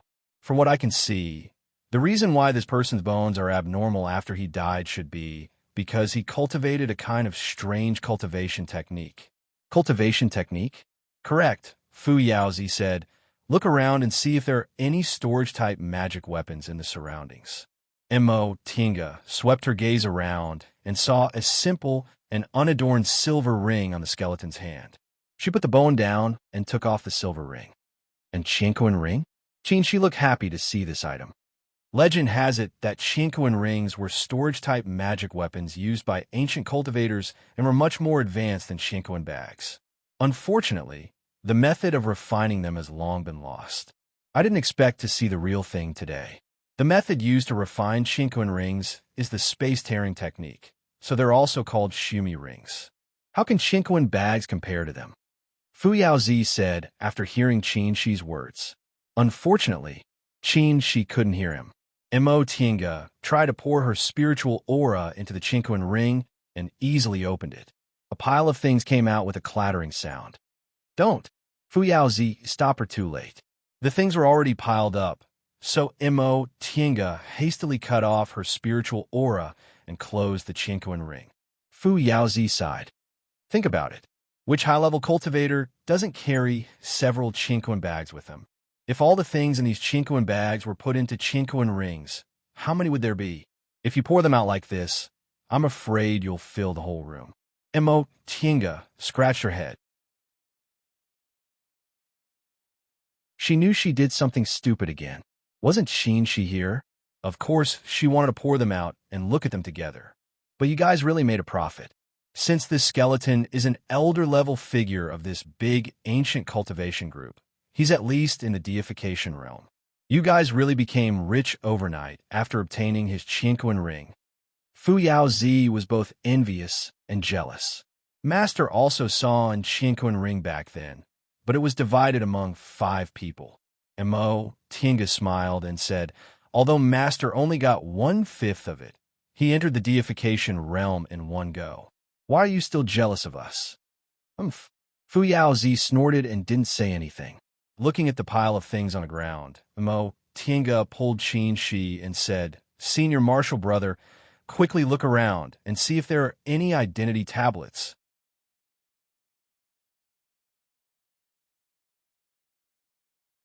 Chapter 474. The two of them buried their heads and searched for a while. Sure enough, they found 3 pitch-black tokens. The tokens were made of neither gold nor wood, and there were faint, strange restrictions on them. This is it, Fu Yaozi said. You're lucky to find 3 of them at once. Mo Tiange didn't expect things to go so smoothly. They found tokens in their first cave, and there were 3 of them at that. She said happily, Thank you for your guidance, Master. Fu Yaozi didn't say anything. Maybe he was even more jealous. When he and the other 4 people entered the Immortal Palace, they went through a lot of trouble to get 1 token. They were lucky to get the treasures of an ancient cultivator without any harm. After putting away the tokens, the 2 of them roughly counted the items in the universe ring. The ancient cultivator who turned into a crystal skeleton was indeed a deification cultivator. There were many treasures beyond the nascent soul realm in the interspatial ring. Unfortunately, too much time had passed, so the spiritual herbs and medicinal pills had long lost their medicinal properties. Fortunately, the interspatial ring was independent and the spiritual aura was stagnant, so most of the refining materials and magic weapons were intact. These are all high-grade spirit stones. She picked up a spirit stone bag. Ancient cultivators were really rich. There are at least tens of thousands of high-grade spirit stones here. The whole Immortal Palace is made of high-grade spirit stones. Presumably, high-grade spirit stones weren't rare in the Middle Ages. She nodded in agreement. The next moment, he said in surprise, "Tinga, look." Mo Tinga turned around to take a look. She was also shocked. This is... In Shi's hand lay several colorful, sparkling, and translucent jades. Each piece was surrounded by spiritual aura visible to the naked eye and reflected rainbow-like colors. After looking for a while, she cried out involuntarily, "Are these crystal jades?" The appearance of these jades was very similar to the crystal soul jade she exchanged for in Kuanzhong City, but their quality was better. Each one was bright and sparkling without the slightest flaw. Crystal jades were a kind of jade that could store spirit stones in the Middle Ages. Genuine ones were called crystal jades, substandard ones were called crystal stones, and defective ones were called crystal soul jades. Compared with spirit stones, crystal jades not only contained a lot of spiritual aura, but their spiritual aura could also be slowly replenished after it was consumed. After the upheaval, crystal jades had almost disappeared. Even crystal soul jades could only be found by chance. Nowadays, if a cultivator obtained a crystal soul jade, they would usually embed it into a magic treasure. That way, the magic treasure could automatically recover spiritual energy. Although it was slow, in a battle of magical powers, a little more spiritual energy could affect the outcome of the battle. The quality of the crystal jades in front of them was so good that their effects would definitely be 100 times better than the crystal soul jades. In the current world of cultivators, each of them would fetch a sky-high price. Most likely, she poured out all the crystal jades he had. There were actually several hundred of them. Even though he had seen so many treasures, he still found it hard to breathe. After calming himself down, he said with a smile, "Although the resources of the ancient times are slightly inferior to those of the immemorial times, they still can't be underestimated. Their high-grade spirit stones can be used to build immortal palaces. I presume that the high-grade cultivators used crystal jades to trade." Mo Tinga pressed her hand on her chest to calm her breathing. She beamed with joy and said, "Master Fu Yaozi was right. We really got rich overnight." After seeing so many crystal jades, the 2 of them were prepared to look at the other treasures, so they were no longer shocked. Soon after, the 2 of them found a jade slip among the miscellaneous items. The jade slip recorded a cultivation technique called Ice Heart Jade Bone Technique. Fu Yaozi guessed correctly. The bones of these ancient cultivators were crystal-like because of the Ice Heart Jade Bone Technique. This cultivation technique could only be practiced by cultivators with ice spiritual roots. It was the cultivation technique of the Ice Heart Jade Bone Technique, and only a few outstanding geniuses could practice it.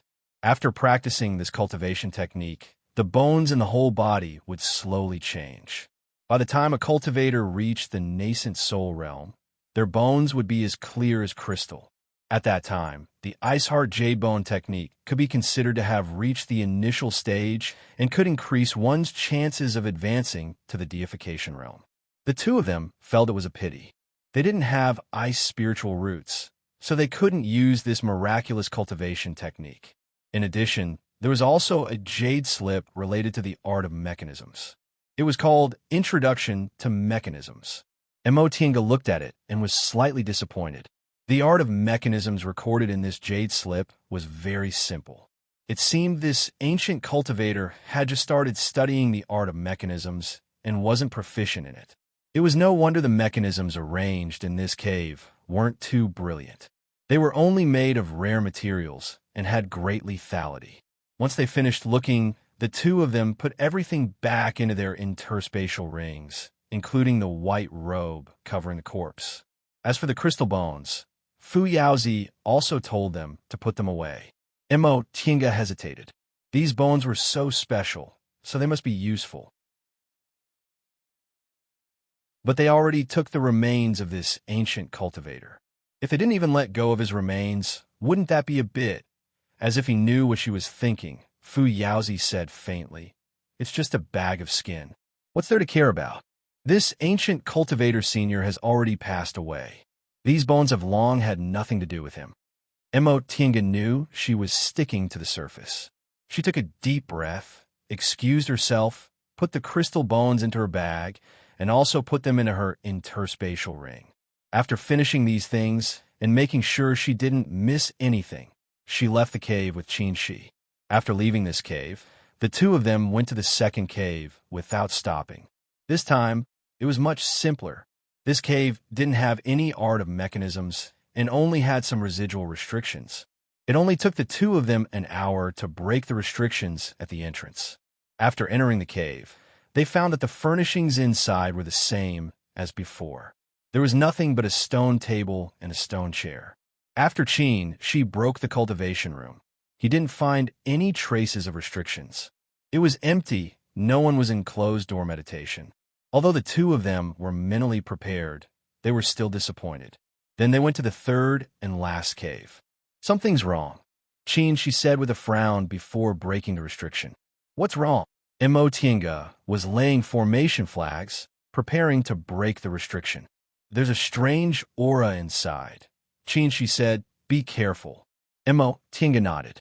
There was a gap in their realms.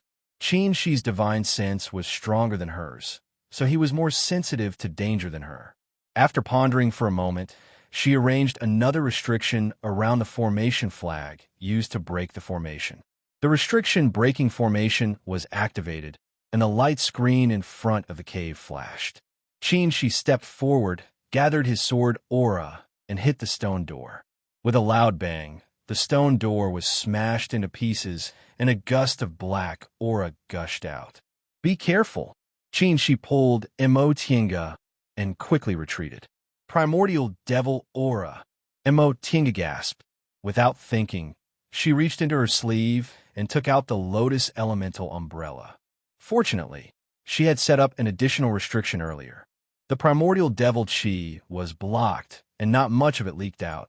At this moment, the lotus dragon umbrella was opened, and the fluorescent light sprinkled down, isolating the remaining devil chi outside.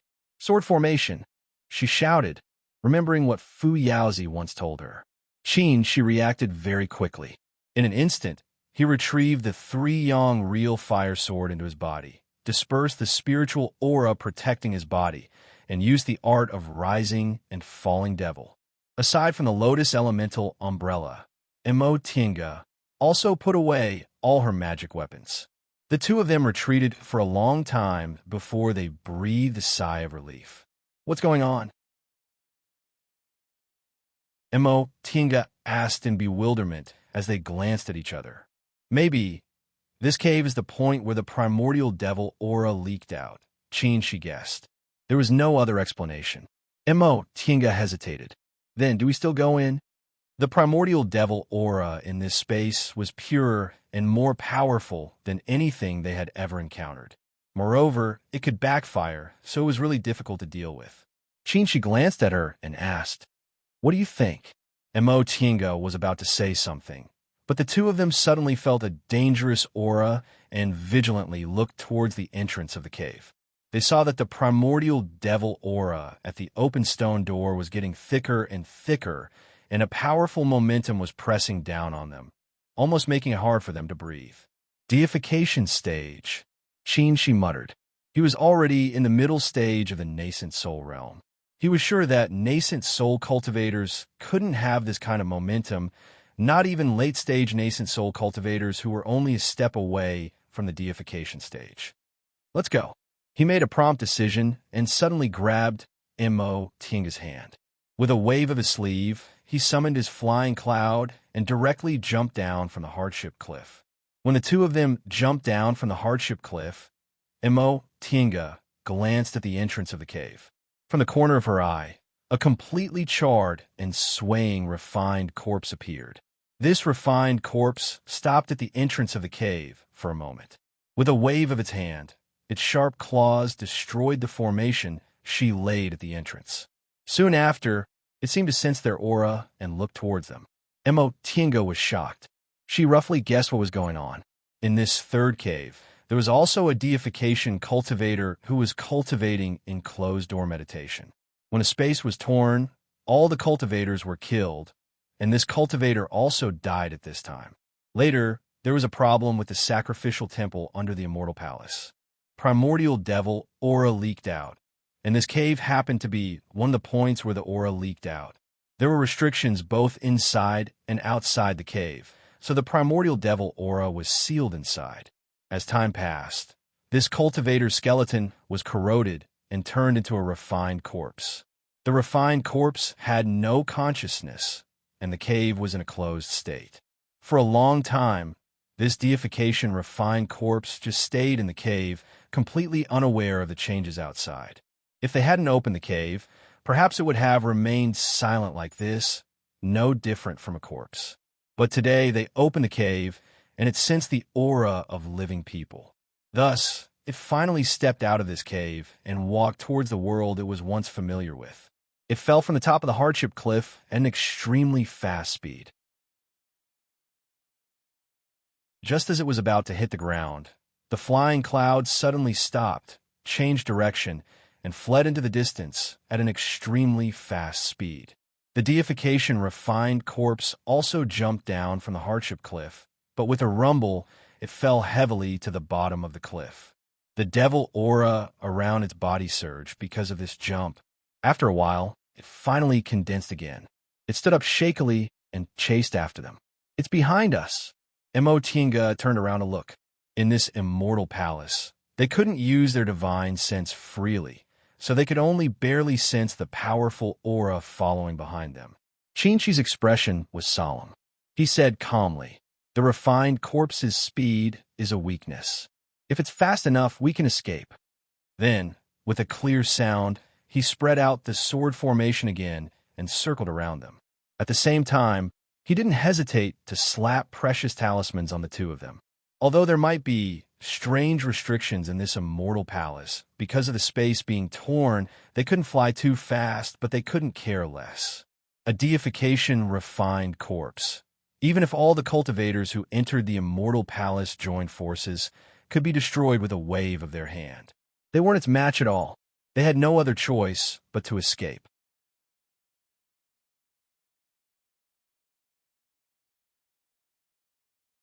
Chapter 475. The fiery red flight light swept past the foot of the mountain, rushing toward the buildings of the immortal palace.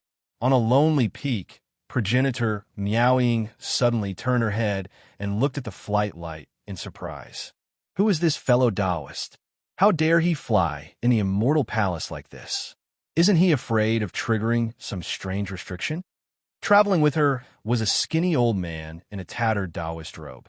He was Taoist Gua of Pufa school. Jingshu sect and Pufa sect could only be regarded as average among the major forces. Except for the two Grand Supreme Elders at the late nascent stage, the strength of the other nascent soul cultivators was average. When they entered the immortal palace, the other cultivators of the two sects were left outside, and only the two of them temporarily accompanied each other. Taoist was stroked his goatee. When he saw the black demonic aura behind the red flight light, he exclaimed, "Junior Marshal's sister Miaoying, look, a demonic creature." The two of them looked at each other with strange expressions. Judging from the scene in front of them, the cultivator in the red flight light must be being chased by the demonic aura. The question was, what exactly was this demonic aura? The two of them had a smooth journey, but they hadn't seen any refined corpses. It didn't take long for them to find the answer. The red flight light flew so fast that the demonic aura gradually couldn't keep up. However, it sensed their breaths halfway, paused, then changed direction and flew toward them. Seeing this, progenitor Miaoying was shocked. Senior Marshal Brother Gua, look. The next moment, the surging breath almost soared into the sky. Daoist Gua's expression became even more unsightly. He flicked his horsetail whisk, a cloud appeared under his feet, and he was about to escape while shouting, "Run! It's a deification cultivator." But progenitor Miaoying looked at the half-broken ancient cultivator's cave with pity. If they could break this cave, they'd definitely get amazing fated chances. But she wasn't stupid. Sensing the demonic aura, she clenched her teeth, turned into a flight light, and chased after Daoist Gua. All fated chances were not as important as her life. She flew out of the ascetic cliff, flew past the peaks full of spiritual aura, and entered the building complex of the Immortal Palace. He didn't feel any aura anymore, so he stopped. He temporarily put away the flying cloud and landed in a garden. It didn't chase us? Still in a state of shock, Imo Tinga turned around to look. However, her divine sense was restricted in this place, so how far could she see with her eyes? Naturally, he didn't see anything. She wiped the sweat off his face and said, "He went to chase after someone else. Let's take a break first." When he was fleeing just now, he didn't hold back at all. He even used his blood essence to destroy his true essence. He flew without any scruples. When he encountered a restriction, he could only forcefully dissolve it. Now, he didn't have much spiritual chi left. Chasing after someone else? Imo Tinga was dumbfounded for a moment. Her cultivation level was slightly lower, so her divine sense was more restricted. On the way here, she didn't notice anyone else at all. She swallowed a handful of restorative panaceas and said, "I sensed there were people in front of me, so I deliberately flew past them." Sure enough, that refined corpse couldn't distinguish between us and chased after those two people. Imo Tinga glanced at him, but didn't say anything. Upon seeing her expression, she smiled. "What do you want to say?" Imo Tinga wrinkled her brows, but she couldn't help but laugh. "I really didn't know you could be so treacherous." "Huh." She wore a smile on his face, but his gaze was indifferent.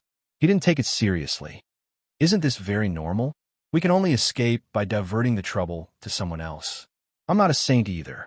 Imo Tinga nodded. She didn't feel conflicted in her heart.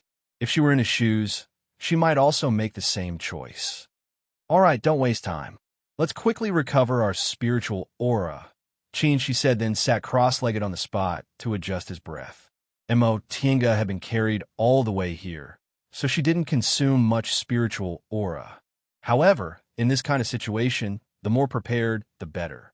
Thus, she also sat cross-legged, adjusting her breath while thinking about countermeasures. A deification realm refined corpse appeared in this immortal palace. For the cultivators who entered the immortal palace, the treasure-seeking journey immediately became perilous. The higher the realm, the greater the gap between the two realms. The difference between the deification realm and the nascent soul realm was like heaven and earth, even between the early stage of the deification realm and the peak stage of the nascent soul realm. This deification realm refined corpse was naturally transformed by chance. Although it didn't have a consciousness, it was very likely that it retained its original body's habits in fights of magical powers. How could the divine abilities of the deification realm cultivators of the distant past era, who had already declined for more than 100,000 years, be a match for the cultivators of the cultivation world? Therefore, if they were caught by this deification realm refined corpse, no matter how powerful a nascent soul cultivator was, they could only die. However, since it was a refined corpse, its weakness was its clumsiness. If they discovered it early and avoided it, they wouldn't be in life-threatening danger. However, the problem was that with a deification realm refined corpse wandering around, the nascent soul cultivators wouldn't be at ease when searching for treasures. Master, Mo Tiange called Fu Yaozi softly after thinking for a while. However, Fu Yaozi didn't move for a long time. If she didn't feel the existence of the divine sense on the Fuxing sword, she would almost think he disappeared. Thinking about what Fu Yaozi said before, that his divine sense was a bit weak, Mo Tiange guessed that maybe he was resting. She couldn't help but sigh. That being the case, they could only think of a way themselves. She didn't really care about the other treasures in this immortal palace. Their original goal was to collect top-grade spiritual treasures in the storehouse. Now that there was a deification realm refined corpse wandering around in the immortal palace, there was no need to stay outside. There was an illusory formation in the storehouse. In the end, the refined corpse was just an idiot. It definitely couldn't see through the illusory formation. The storehouse was the safest place. But here came a problem. Although she knew the weakness of the illusory formation, she alone weren't enough to break it. When they left the storehouse, they agreed to meet up with Master Taoist Yuanmu and the others for a day. There was still half a day left. Did they have to hide for half a day?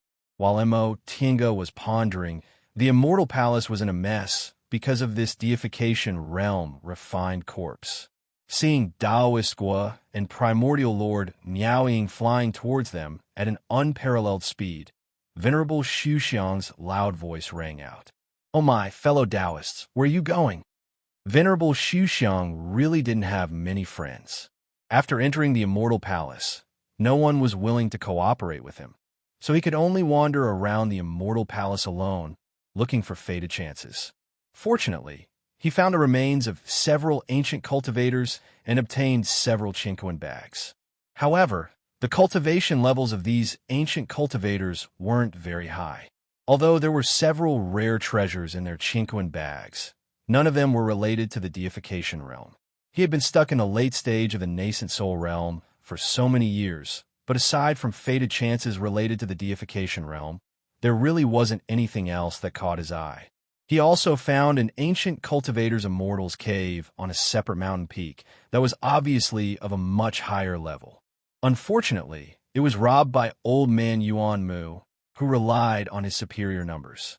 Although Yuanmu was noisy, as a great cultivator in the late nascent soul realm, how could he be a fool? He was only one person and couldn't compete with Juyan's sect, so he could only endure it. However, since he didn't have any clear information or partners to cooperate with, he had no other choice but to rely on luck. Thus, he wandered around the immortal palace, hoping to find the medicinal garden of this great ancient cultivation group or a hidden ancient cultivator's cave to pick up one or two things related to the deification realm. As he wandered around, he suddenly saw two rays of light speeding towards him. There were a total of 11 late nascent soul realm cultivators in Yinzhou. These people were both competitors and fellow cultivators who appreciated each other. After hundreds and thousands of years, they were very familiar with each other. With just a glance, he knew that it was progenitor Miao Ying and Taoist Gua. Seeing the two of them, Venerable Void Phase was delighted. Although these two were not too close to him, they were much better than old fogies like Yuanmu and Guifang. Progenitor Miao Ying was famous for her good relations with others.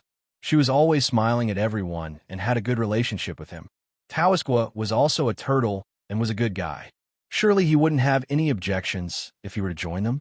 If he had these two as partners, he would be able to show off his skills. Besides, Taoist Gua cultivated the Vajra body enhancement technique, and progenitor Miao Ying's strength was not an attack. As for him, his tiger taming technique was known for its tyrannical power, which just happened to make up for their shortcomings. They should not have any objections. With this thought in mind, Venerable Void Phase called out to the two of them. Hey, I'm calling you. Why are you running so fast? It's not like I'm going to eat you." Taoist Void Phase, who are you addressing as Lord Buddha? Hearing this, the two fleeting lights stopped. Progenitor Miao Ying glanced at Venerable Void Phase with a smile. Her usually dignified and amiable face now had a hint of murderous intent. Venerable Void Phase was annoyed that he had let slip. He smiled shamelessly and said, "Junior sister Meowing, this old monk has always been like this. I can't stop talking. I didn't mean to say that to you. Please don't take it to heart. If you didn't say that to junior sister Meowing, then you must have said it to me."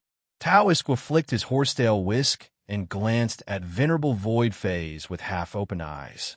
Venerable Void Phase blinked his large eyes and pretended to be innocent.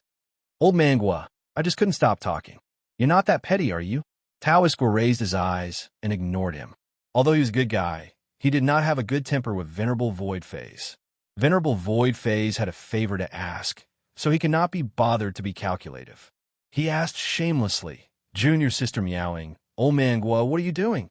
Why are you in such a hurry? Did you find some opportunity?" Progenitor Meowing glanced at him with a half-smile. "Fellow Taoist Void Phase, this opportunity. I don't think it's a good idea to tell others about it. Just say it." Venerable Void Phase was very anxious. He had been wandering around for more than a day and had yet to find any opportunity. "Let's get straight to the point. Neither of you are good at attacking, so I can make up for your shortcomings. Bring me along. If there's an opportunity, I'm willing to let you choose first." Progenitor Meowing and Taoisqua looked at each other and seemed to be discussing something. Turning around, they saw Venerable Void Phase looking at them eagerly. Progenitor Meowing smiled. "Fellow Taoist Void Phase, it's not that we can't bring you along, but you said that if there's an opportunity, we'll choose first, right?" Of course. Venerable Void Phase nodded repeatedly. "Very well. We've indeed found an opportunity not far ahead. Wait here. We'll send word for you once we've confirmed it. What do you think? You're not trying to fool me, are you? If you don't believe me, then forget it." Progenitor Meowing pretended to leave. Wait. Venerable Void Phase quickly called out to them. "All right, I believe you." Progenitor Meowing revealed a dignified and friendly smile. "Then please wait here, fellow Taoist Void Phase. Senior Brother Gua and I will send word soon." She glanced at Taoisqua, and the two of them turned into conveyance lights and flew away. Venerable Void Phase rubbed his bald head and shouted from behind, "You'd better send word quickly." The two conveyance lights disappeared among the mountains without looking back. After a while, Venerable Void Phase's angry roar could be heard. "Meowing, old Mangua, you two bastards! How dare you plot against me?"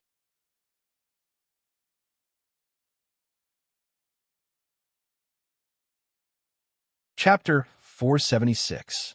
When the ascetic cliff released the soul formation refined corpse, Qinshi deliberately led it to Meowing Progenitor and Taoist Gua's vicinity. Meowing Progenitor and Taoist Gua ran into Venerable Xuxiang on the way and schemed that he would stay in the same place to attract the refined corpse's attention. Venerable Xuxiang was so angry that he ran very fast and happened to run into Demon Lord Night Frost. Under such a cycle, the immortal palace of the great ancient sect, Ice Palace, was in chaos for a while. Almost everyone was caught up in it. The most miserable ones were the three early-stage nascent soul cultivators. Although they weren't weak, they relied on luck to enter the immortal palace. When they passed through the passage, they suffered serious injuries and were wandering in the immortal palace looking for spiritual treasures when they unfortunately ran into the soul formation refined corpse that was also wandering around. Whether it was divine sense, experience, or escape techniques, they were no match for those late-stage nascent soul cultivators. Caught off guard, they were killed by the refined corpse.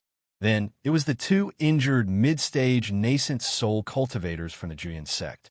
Their reactions were quite fast, and they discovered it in time. However, in the process of escaping, because they were too heavily injured, one of them was caught up to, while the other died after encountering a powerful movement restriction in the air. And then, in less than half a day, the entire immortal palace became a slaughterhouse. Cultivators who were slightly weaker were all killed, except for those late-stage nascent soul cultivators and some lucky people. However, not all of these elemental late-stage cultivators managed to escape unscathed. The Moon Shadow Demon Lord was unlucky enough to lose a refined corpse, which was equivalent to losing an arm. As for the others, even if they weren't injured, their spiritual aura was greatly damaged by the pursuit. In order to resolve the restriction in their flight, they had to use some spiritual treasures and secret techniques. In the chaotic Immortal Palace, every cultivator who had encountered a soul formation stage refined corpse was cursing in their hearts. They had been in the Immortal Palace for more than a day, and they hadn't seen any soul formation stage refined corpse at all. They really didn't know which bastard had released this refined corpse and caused them so much trouble. At this time, Imo Tienga and Qin Shi, the main culprits, had already recovered their spiritual aura. They cautiously walked in the direction of the storeroom. The refined corpse caused such a big commotion, so they naturally noticed it. However, this was exactly what they wanted. The refined corpses had already been released. It was best to drag everyone into this mess so that they could escape. Otherwise, if they were the only ones being chased by the refined corpses, wouldn't they be letting others take advantage of them? Imo Tienga, in particular, was rejoicing in his misfortune. During this trip to returning Ruins Sea, before Qin Shi arrived, she had been bullied by these nascent soul cultivators. Now that they were in trouble, she wouldn't feel guilty at all. Another flight light flew past them at an extremely fast speed. Qin Shi cautiously pulled Imo Tienga towards another direction to avoid it. During this half a day, they had seen this scene many times. There were often cultivators who disregarded the restrictions in the sky and madly ran for their lives in the Immortal Palace. It couldn't be helped. No matter how dangerous the restriction was, the chances of encountering it weren't high. If the refined corpse caught up to them, they would definitely be finished. Mid-stage nascent soul. Qin Shi looked at that flight light and said, "This person's strength isn't bad, but he seems to be injured. He's in danger." Imo Tienga watched that flight light fly away, and the refined corpse followed closely behind it. Sure enough, that flight light swayed in the sky and stopped for a moment before the devil aura caught up to it. The devil aura rose and covered that flight light. They seemed to hear screams coming from inside, and then the devil aura slowly swallowed the flight light. The scene happened in the sky. Many cultivators in the Immortal Palace saw it and couldn't help but feel their hearts palpitate. The deification realm was an insurmountable gap for them. If it caught up to them, they would also be killed with a wave of their hands. They simply couldn't resist it. When that flight light completely disappeared, the devil aura stayed in the sky for a moment before chasing it in another direction.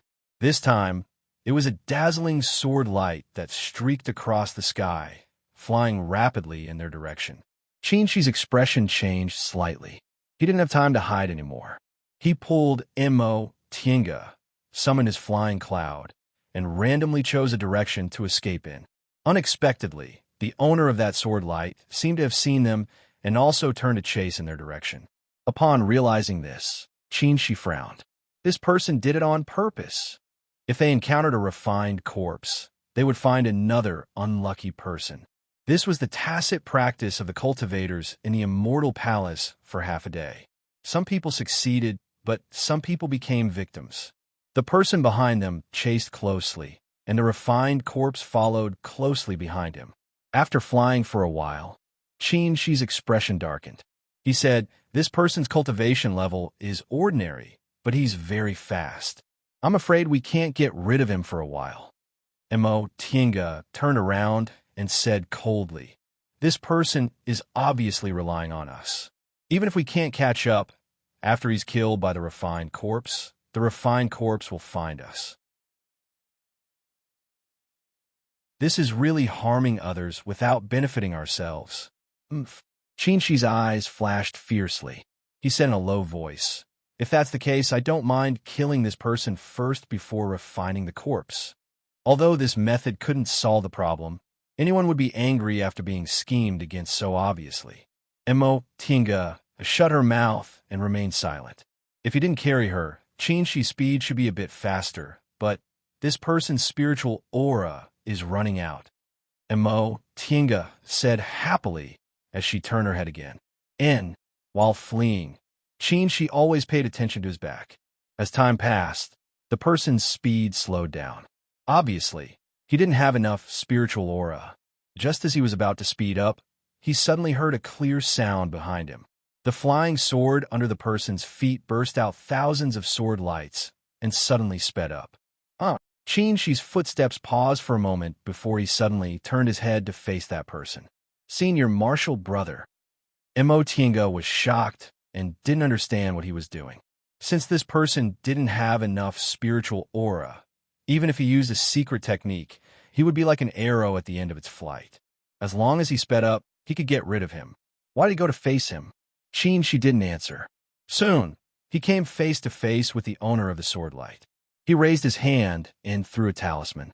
The talisman ignited in the wind and suddenly released a powerful spiritual aura.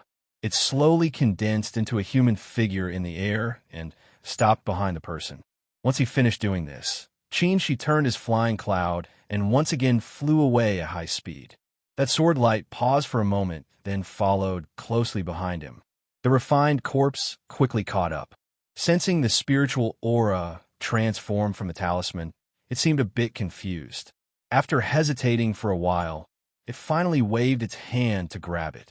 The refined corpse stopped for a moment to buy some time for the three people.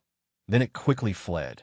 When the refined corpse finished swallowing the spiritual aura transformed from the talisman, it happened to find another group of cultivators nearby, so it turned around and chased after them.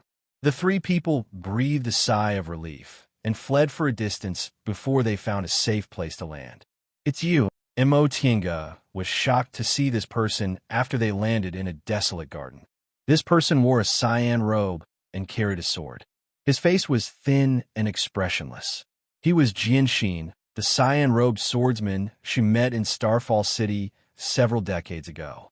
At that time, they both fell in a Castellan maze trap and worked together. However, she was later chased by Castellan May and didn't know Jinshin's whereabouts. Tinga had very complicated feelings about Jinshin. This person was quick-witted and meticulous. He could quickly make decisions in dangerous situations. He was indeed a first-class person. However, he was selfish and attached great importance to benefits. In order to achieve his goals, he didn't care about other people's lives. He wasn't someone she could associate with. However, it was precisely this person who stopped her when she was about to be killed by Castellan May, allowing her to escape. She couldn't tell whether she hated him or was grateful to him.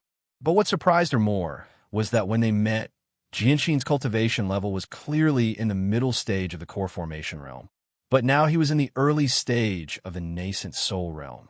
In more than 50 years, from the middle stage of the core formation realm to the early stage of the nascent soul realm, this speed couldn't be considered slow. Moreover, this person was a sword cultivator. Before she could say anything, Jinshin suddenly smiled at her.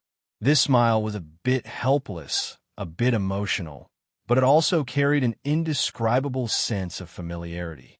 Tinga was stunned. This person, when she heard her words, he frowned and looked at her with confusion. He then turned around and said to Jinshin, "Why are you here? Why can't I be here?" Jinshin's tone was also very helpless. He looked at them with a very complicated expression. "How did you recognize me?" She said coldly. "No matter what, we've known each other for more than 200 years. Others might not recognize your secret technique, but I do." Jinshin lowered his head. He seemed a bit depressed and didn't answer. She snorted coldly and said, "Harming others without benefiting yourself. Even if you die, you still want to find someone to be your scapegoat. Your character really won't change even if you die." Hearing this, Jinshin answered gloomily, "If I knew it was you guys, I wouldn't have chased after you." Oomph. She snorted again and didn't say anything. Their conversation was like riddles, making Tinga feel confused. She looked at she then looked at Jinshin. An absurd idea suddenly emerged in her mind, but the more she looked at Jinshin, the more real this idea became. "You're Jing Xingji," she blurted out. Jinshin looked up at her and sighed gloomily. He reached out and wiped his face. Sure enough, It was Jing Xingji's face with peach blossoms. You only recognized me this time? You're really slow. He smiled. So he's Jing Xingji. Mo Tianga's heart was in turmoil, but her expression was calm. When she first met Jian Xin, she just felt his temperament was a bit familiar, but she didn't think too much about it. After all, there were many selfish people like him in the cultivation world. Besides, this was Yunzhong. How could she have expected to meet an old friend in addition to Nie Wuxian? But now that she thought about it, it wasn't surprising. She had long known Jing Xingji's situation. Since he fell out with venerable swordsman Fuling's sect, he probably couldn't live in Gujin's sect anymore, so it wasn't strange for him to run to Yunzhong.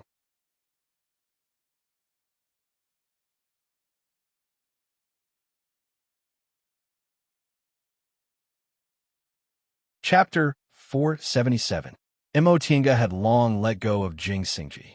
Back then, she was plotted against, and nothing happened between them. Now that she and Qin were so happy, there was no need to care about the past. Besides, although Jing Xingji didn't have a good personality, he was quite affectionate toward Qin Shi. Thinking of this, she couldn't help but glance at Qin Shi, then at Jing Xingji. Speaking of which, the relationship between them was also very strange. Qin Shi had a cold personality and didn't like to socialize, so other people always thought he was arrogant, cold, and distant. In fact, he treated people amiably and was polite when interacting with others. On the other hand, he kept a distance from almost everyone and had to be reserved in his speech and behavior. However, he never pretended to be polite to Jing Xingji, and he was often very direct. It seemed he didn't mind showing his true feelings in front of him. From this aspect, Mo Tiange almost thought Qin Shi regarded Jing Xingji as a friend, the kind of friend he could confide in. However, they didn't even have the most basic contact between friends. After coming out of Demonic Mountain, Qin Shi didn't mention Jing Xingji. Looking at Jing Xingji again, from Mo Tiange's point of view, this person was really not a person to be friends with. He almost never said a word of truth to others. When he met a woman, he would be very attentive, but deep down, he didn't take it seriously at all. He was extremely selfish and didn't care about other people's lives in order to achieve his goals. He even harmed others without benefiting himself. If he couldn't escape, he would drag others down with him. However, although he was extremely unreliable, he would stick to his own principles. Back then, under Master Song Feng's coercion, he was still unwilling to do that kind of thing.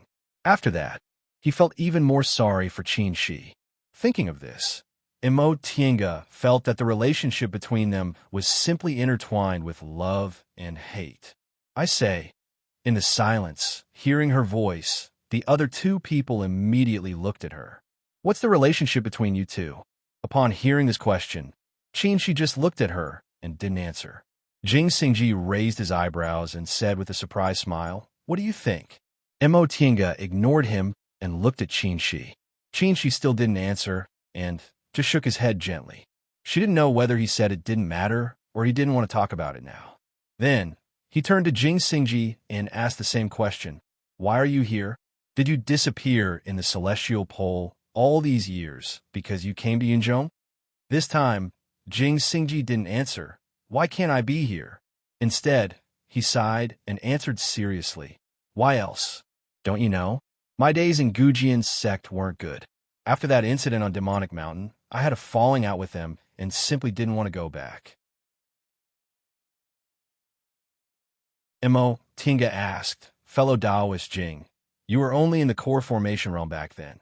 So how did you come to Yunzhong? It can't be crossing the South Sea, right?" "Huh." Jing Xingji glanced at her with a faint smile. "If you can reach Yunzhong safely, why can't I?" He paused for a moment before he answered seriously. "In the past, when I was adventuring, I happened to come across an ancient transporting formation. After I planned to leave the celestial pole, I spent some effort to repair it. Who would have thought that the destination of this ancient transportation formation was actually Yuan Province? After arriving at Yuan Province, I took a detour to Yunzhou. I saw that the cultivation level here was very high, so I simply stayed. What about you guys? Why did you come to Yunzhou? Don't tell me you also couldn't survive in Yunzhou?"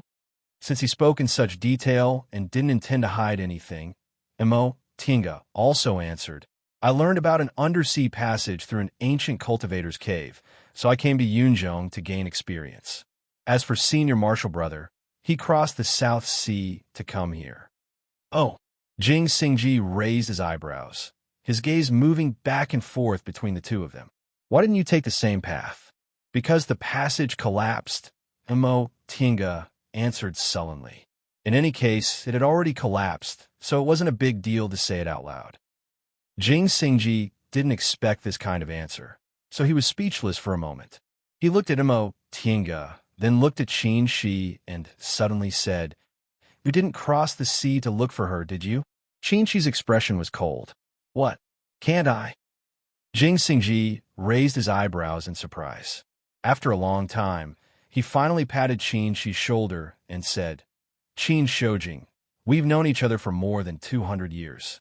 Although you've always been known as a genius, and your cultivation level has always been higher than mine, I've never taken it seriously. But today, I'm convinced. I can't do this kind of thing. Qin Shi snorted but didn't answer. Seeing his reaction, Jing Xingji laughed. You're still talking about me? Haven't you never changed your awkward personality? Qin Shi's expression darkened. He resisted the urge to take out the 3-yong real fire sword and asked calmly in the end, Did you come alone? That passage to the Immortal Palace isn't simple. It wouldn't be strange for a middle-stage nascent soul cultivator to die inside. You didn't just form your nascent soul, did you? Alas, Jing Xingji sighed and said, Qin Shoujing, I don't care about other people, but don't you know? Or are you used to looking down on me, because you've always been ahead of me all these years? Upon hearing this, Qin Shi shut his mouth. The two of them met when they were in the foundation-building realm and experienced danger together.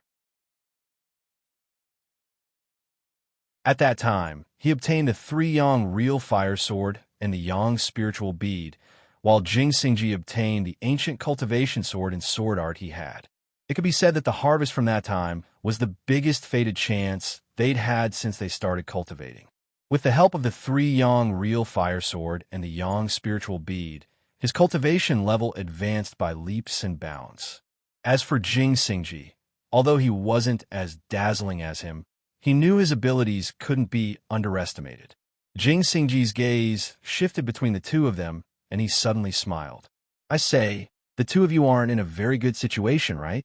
Seeing that Qin Shi was glaring at him, he smiled proudly. There's a rumor in Yunzhong that Fu Yao Zi's Fuxing sword is in the hands of the core formation female cultivator Qin Wei. Now it seems that rumor is true.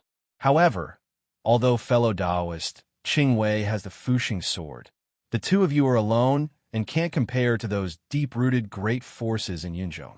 I'm afraid you won't have an easy time among those late-stage nascent soul cultivators, right? So, with Jing Xingji's wisdom, Tinga wasn't surprised he guessed the current situation. However, she wasn't worried he had bad intentions. In any case, their situation was better than Jing Xingji's. He was only an early-stage nascent soul cultivator. Although he had the ability to safely pass through the passage and enter Immortal Palace, there were so many late-stage nascent soul cultivators here, it wouldn't be easy for him to obtain any benefits. Besides, as long as she and Qin Shi met up with Master Taoist Yuanmu and the others and entered the storeroom, they'd be safe. Jing Xingji, on the other hand, wasn't. If that deification refined corpse chased after them again, he might not be able to escape. Under these circumstances, Jing Xingji's intention was very obvious. That's why I want to cooperate with you, he said with a smile. Although I'm only in the early stage of the nascent soul realm, your strength will increase a lot with me around. Sure enough, Tinga looked up at Qin Shi, but she saw that he was still expressionless. Let's talk about your conditions. It's very simple. Jing Xingji stopped smiling and answered seriously, I know fellow Taoist Qing Wei has the Fuxing sword, so you must have more information than I do. Maybe you've already prepared an escape route. As for me, I'm also alone in this Immortal Palace. Even if there's a fated chance, it won't be my turn. Besides, there's suddenly a deification refined corpse here, so it can be said that there's danger everywhere. Since our situations aren't too good, we might as well cooperate. If I join you, not to mention the fated chance, but my chances of staying alive will greatly increase. As for you, with me, your strength will increase, and you'll have more confidence in negotiating conditions with others. When he finished speaking, Qin narrowed his eyes and said in a deep voice, "You're quite confident." Those are late-stage, nascent soul cultivators who stand at the peak of the human world. Ordinary early-stage nascent soul, or even middle-stage nascent soul cultivators won't be in their eyes at all. Even if you join us, you won't have too much weight. How much weight depends on how strong you are. Jing Xingji smiled faintly, and a sharp look flashed across his face. I'm a sword cultivator. Even if my ability is ordinary, I can still fight against ordinary middle-stage nascent soul cultivators. Besides, you know why I'm confident. She didn't say anything. He seemed to be thinking. After a while, he turned to look at Mo Tinga with a questioning look in his eyes. Mo Tinga smiled at him with trust in her eyes. The corners of his mouth also curled up.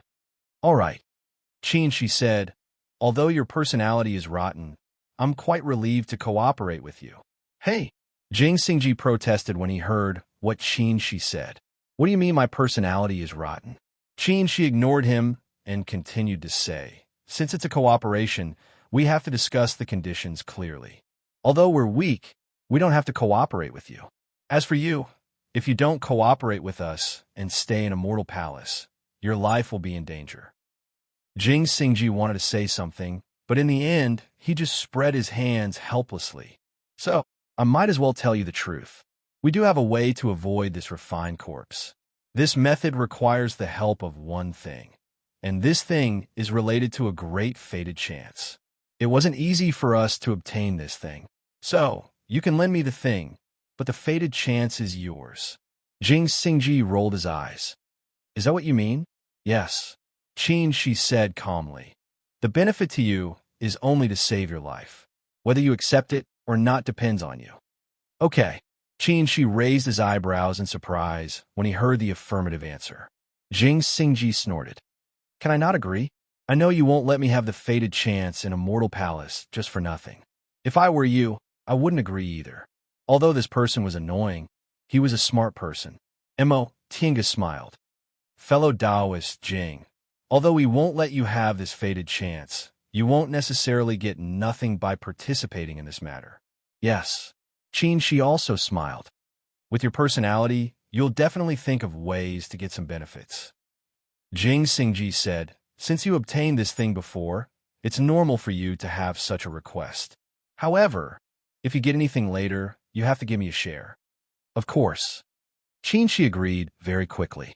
As long as you work hard, there's no reason not to give you a share. Jing Xingji nodded with satisfaction. Although your personality is also very annoying, I feel more at ease cooperating with you. You're tuning in to the Romance Rendezvous YouTube channel. We're so grateful for your support, and don't forget to subscribe to join us on this incredible journey through captivating stories. Your generosity through donations truly makes a world of difference, as it's the primary source of revenue that allows me to expand and enhance this channel for you. Thank you from the bottom of my heart for being a part of this adventure.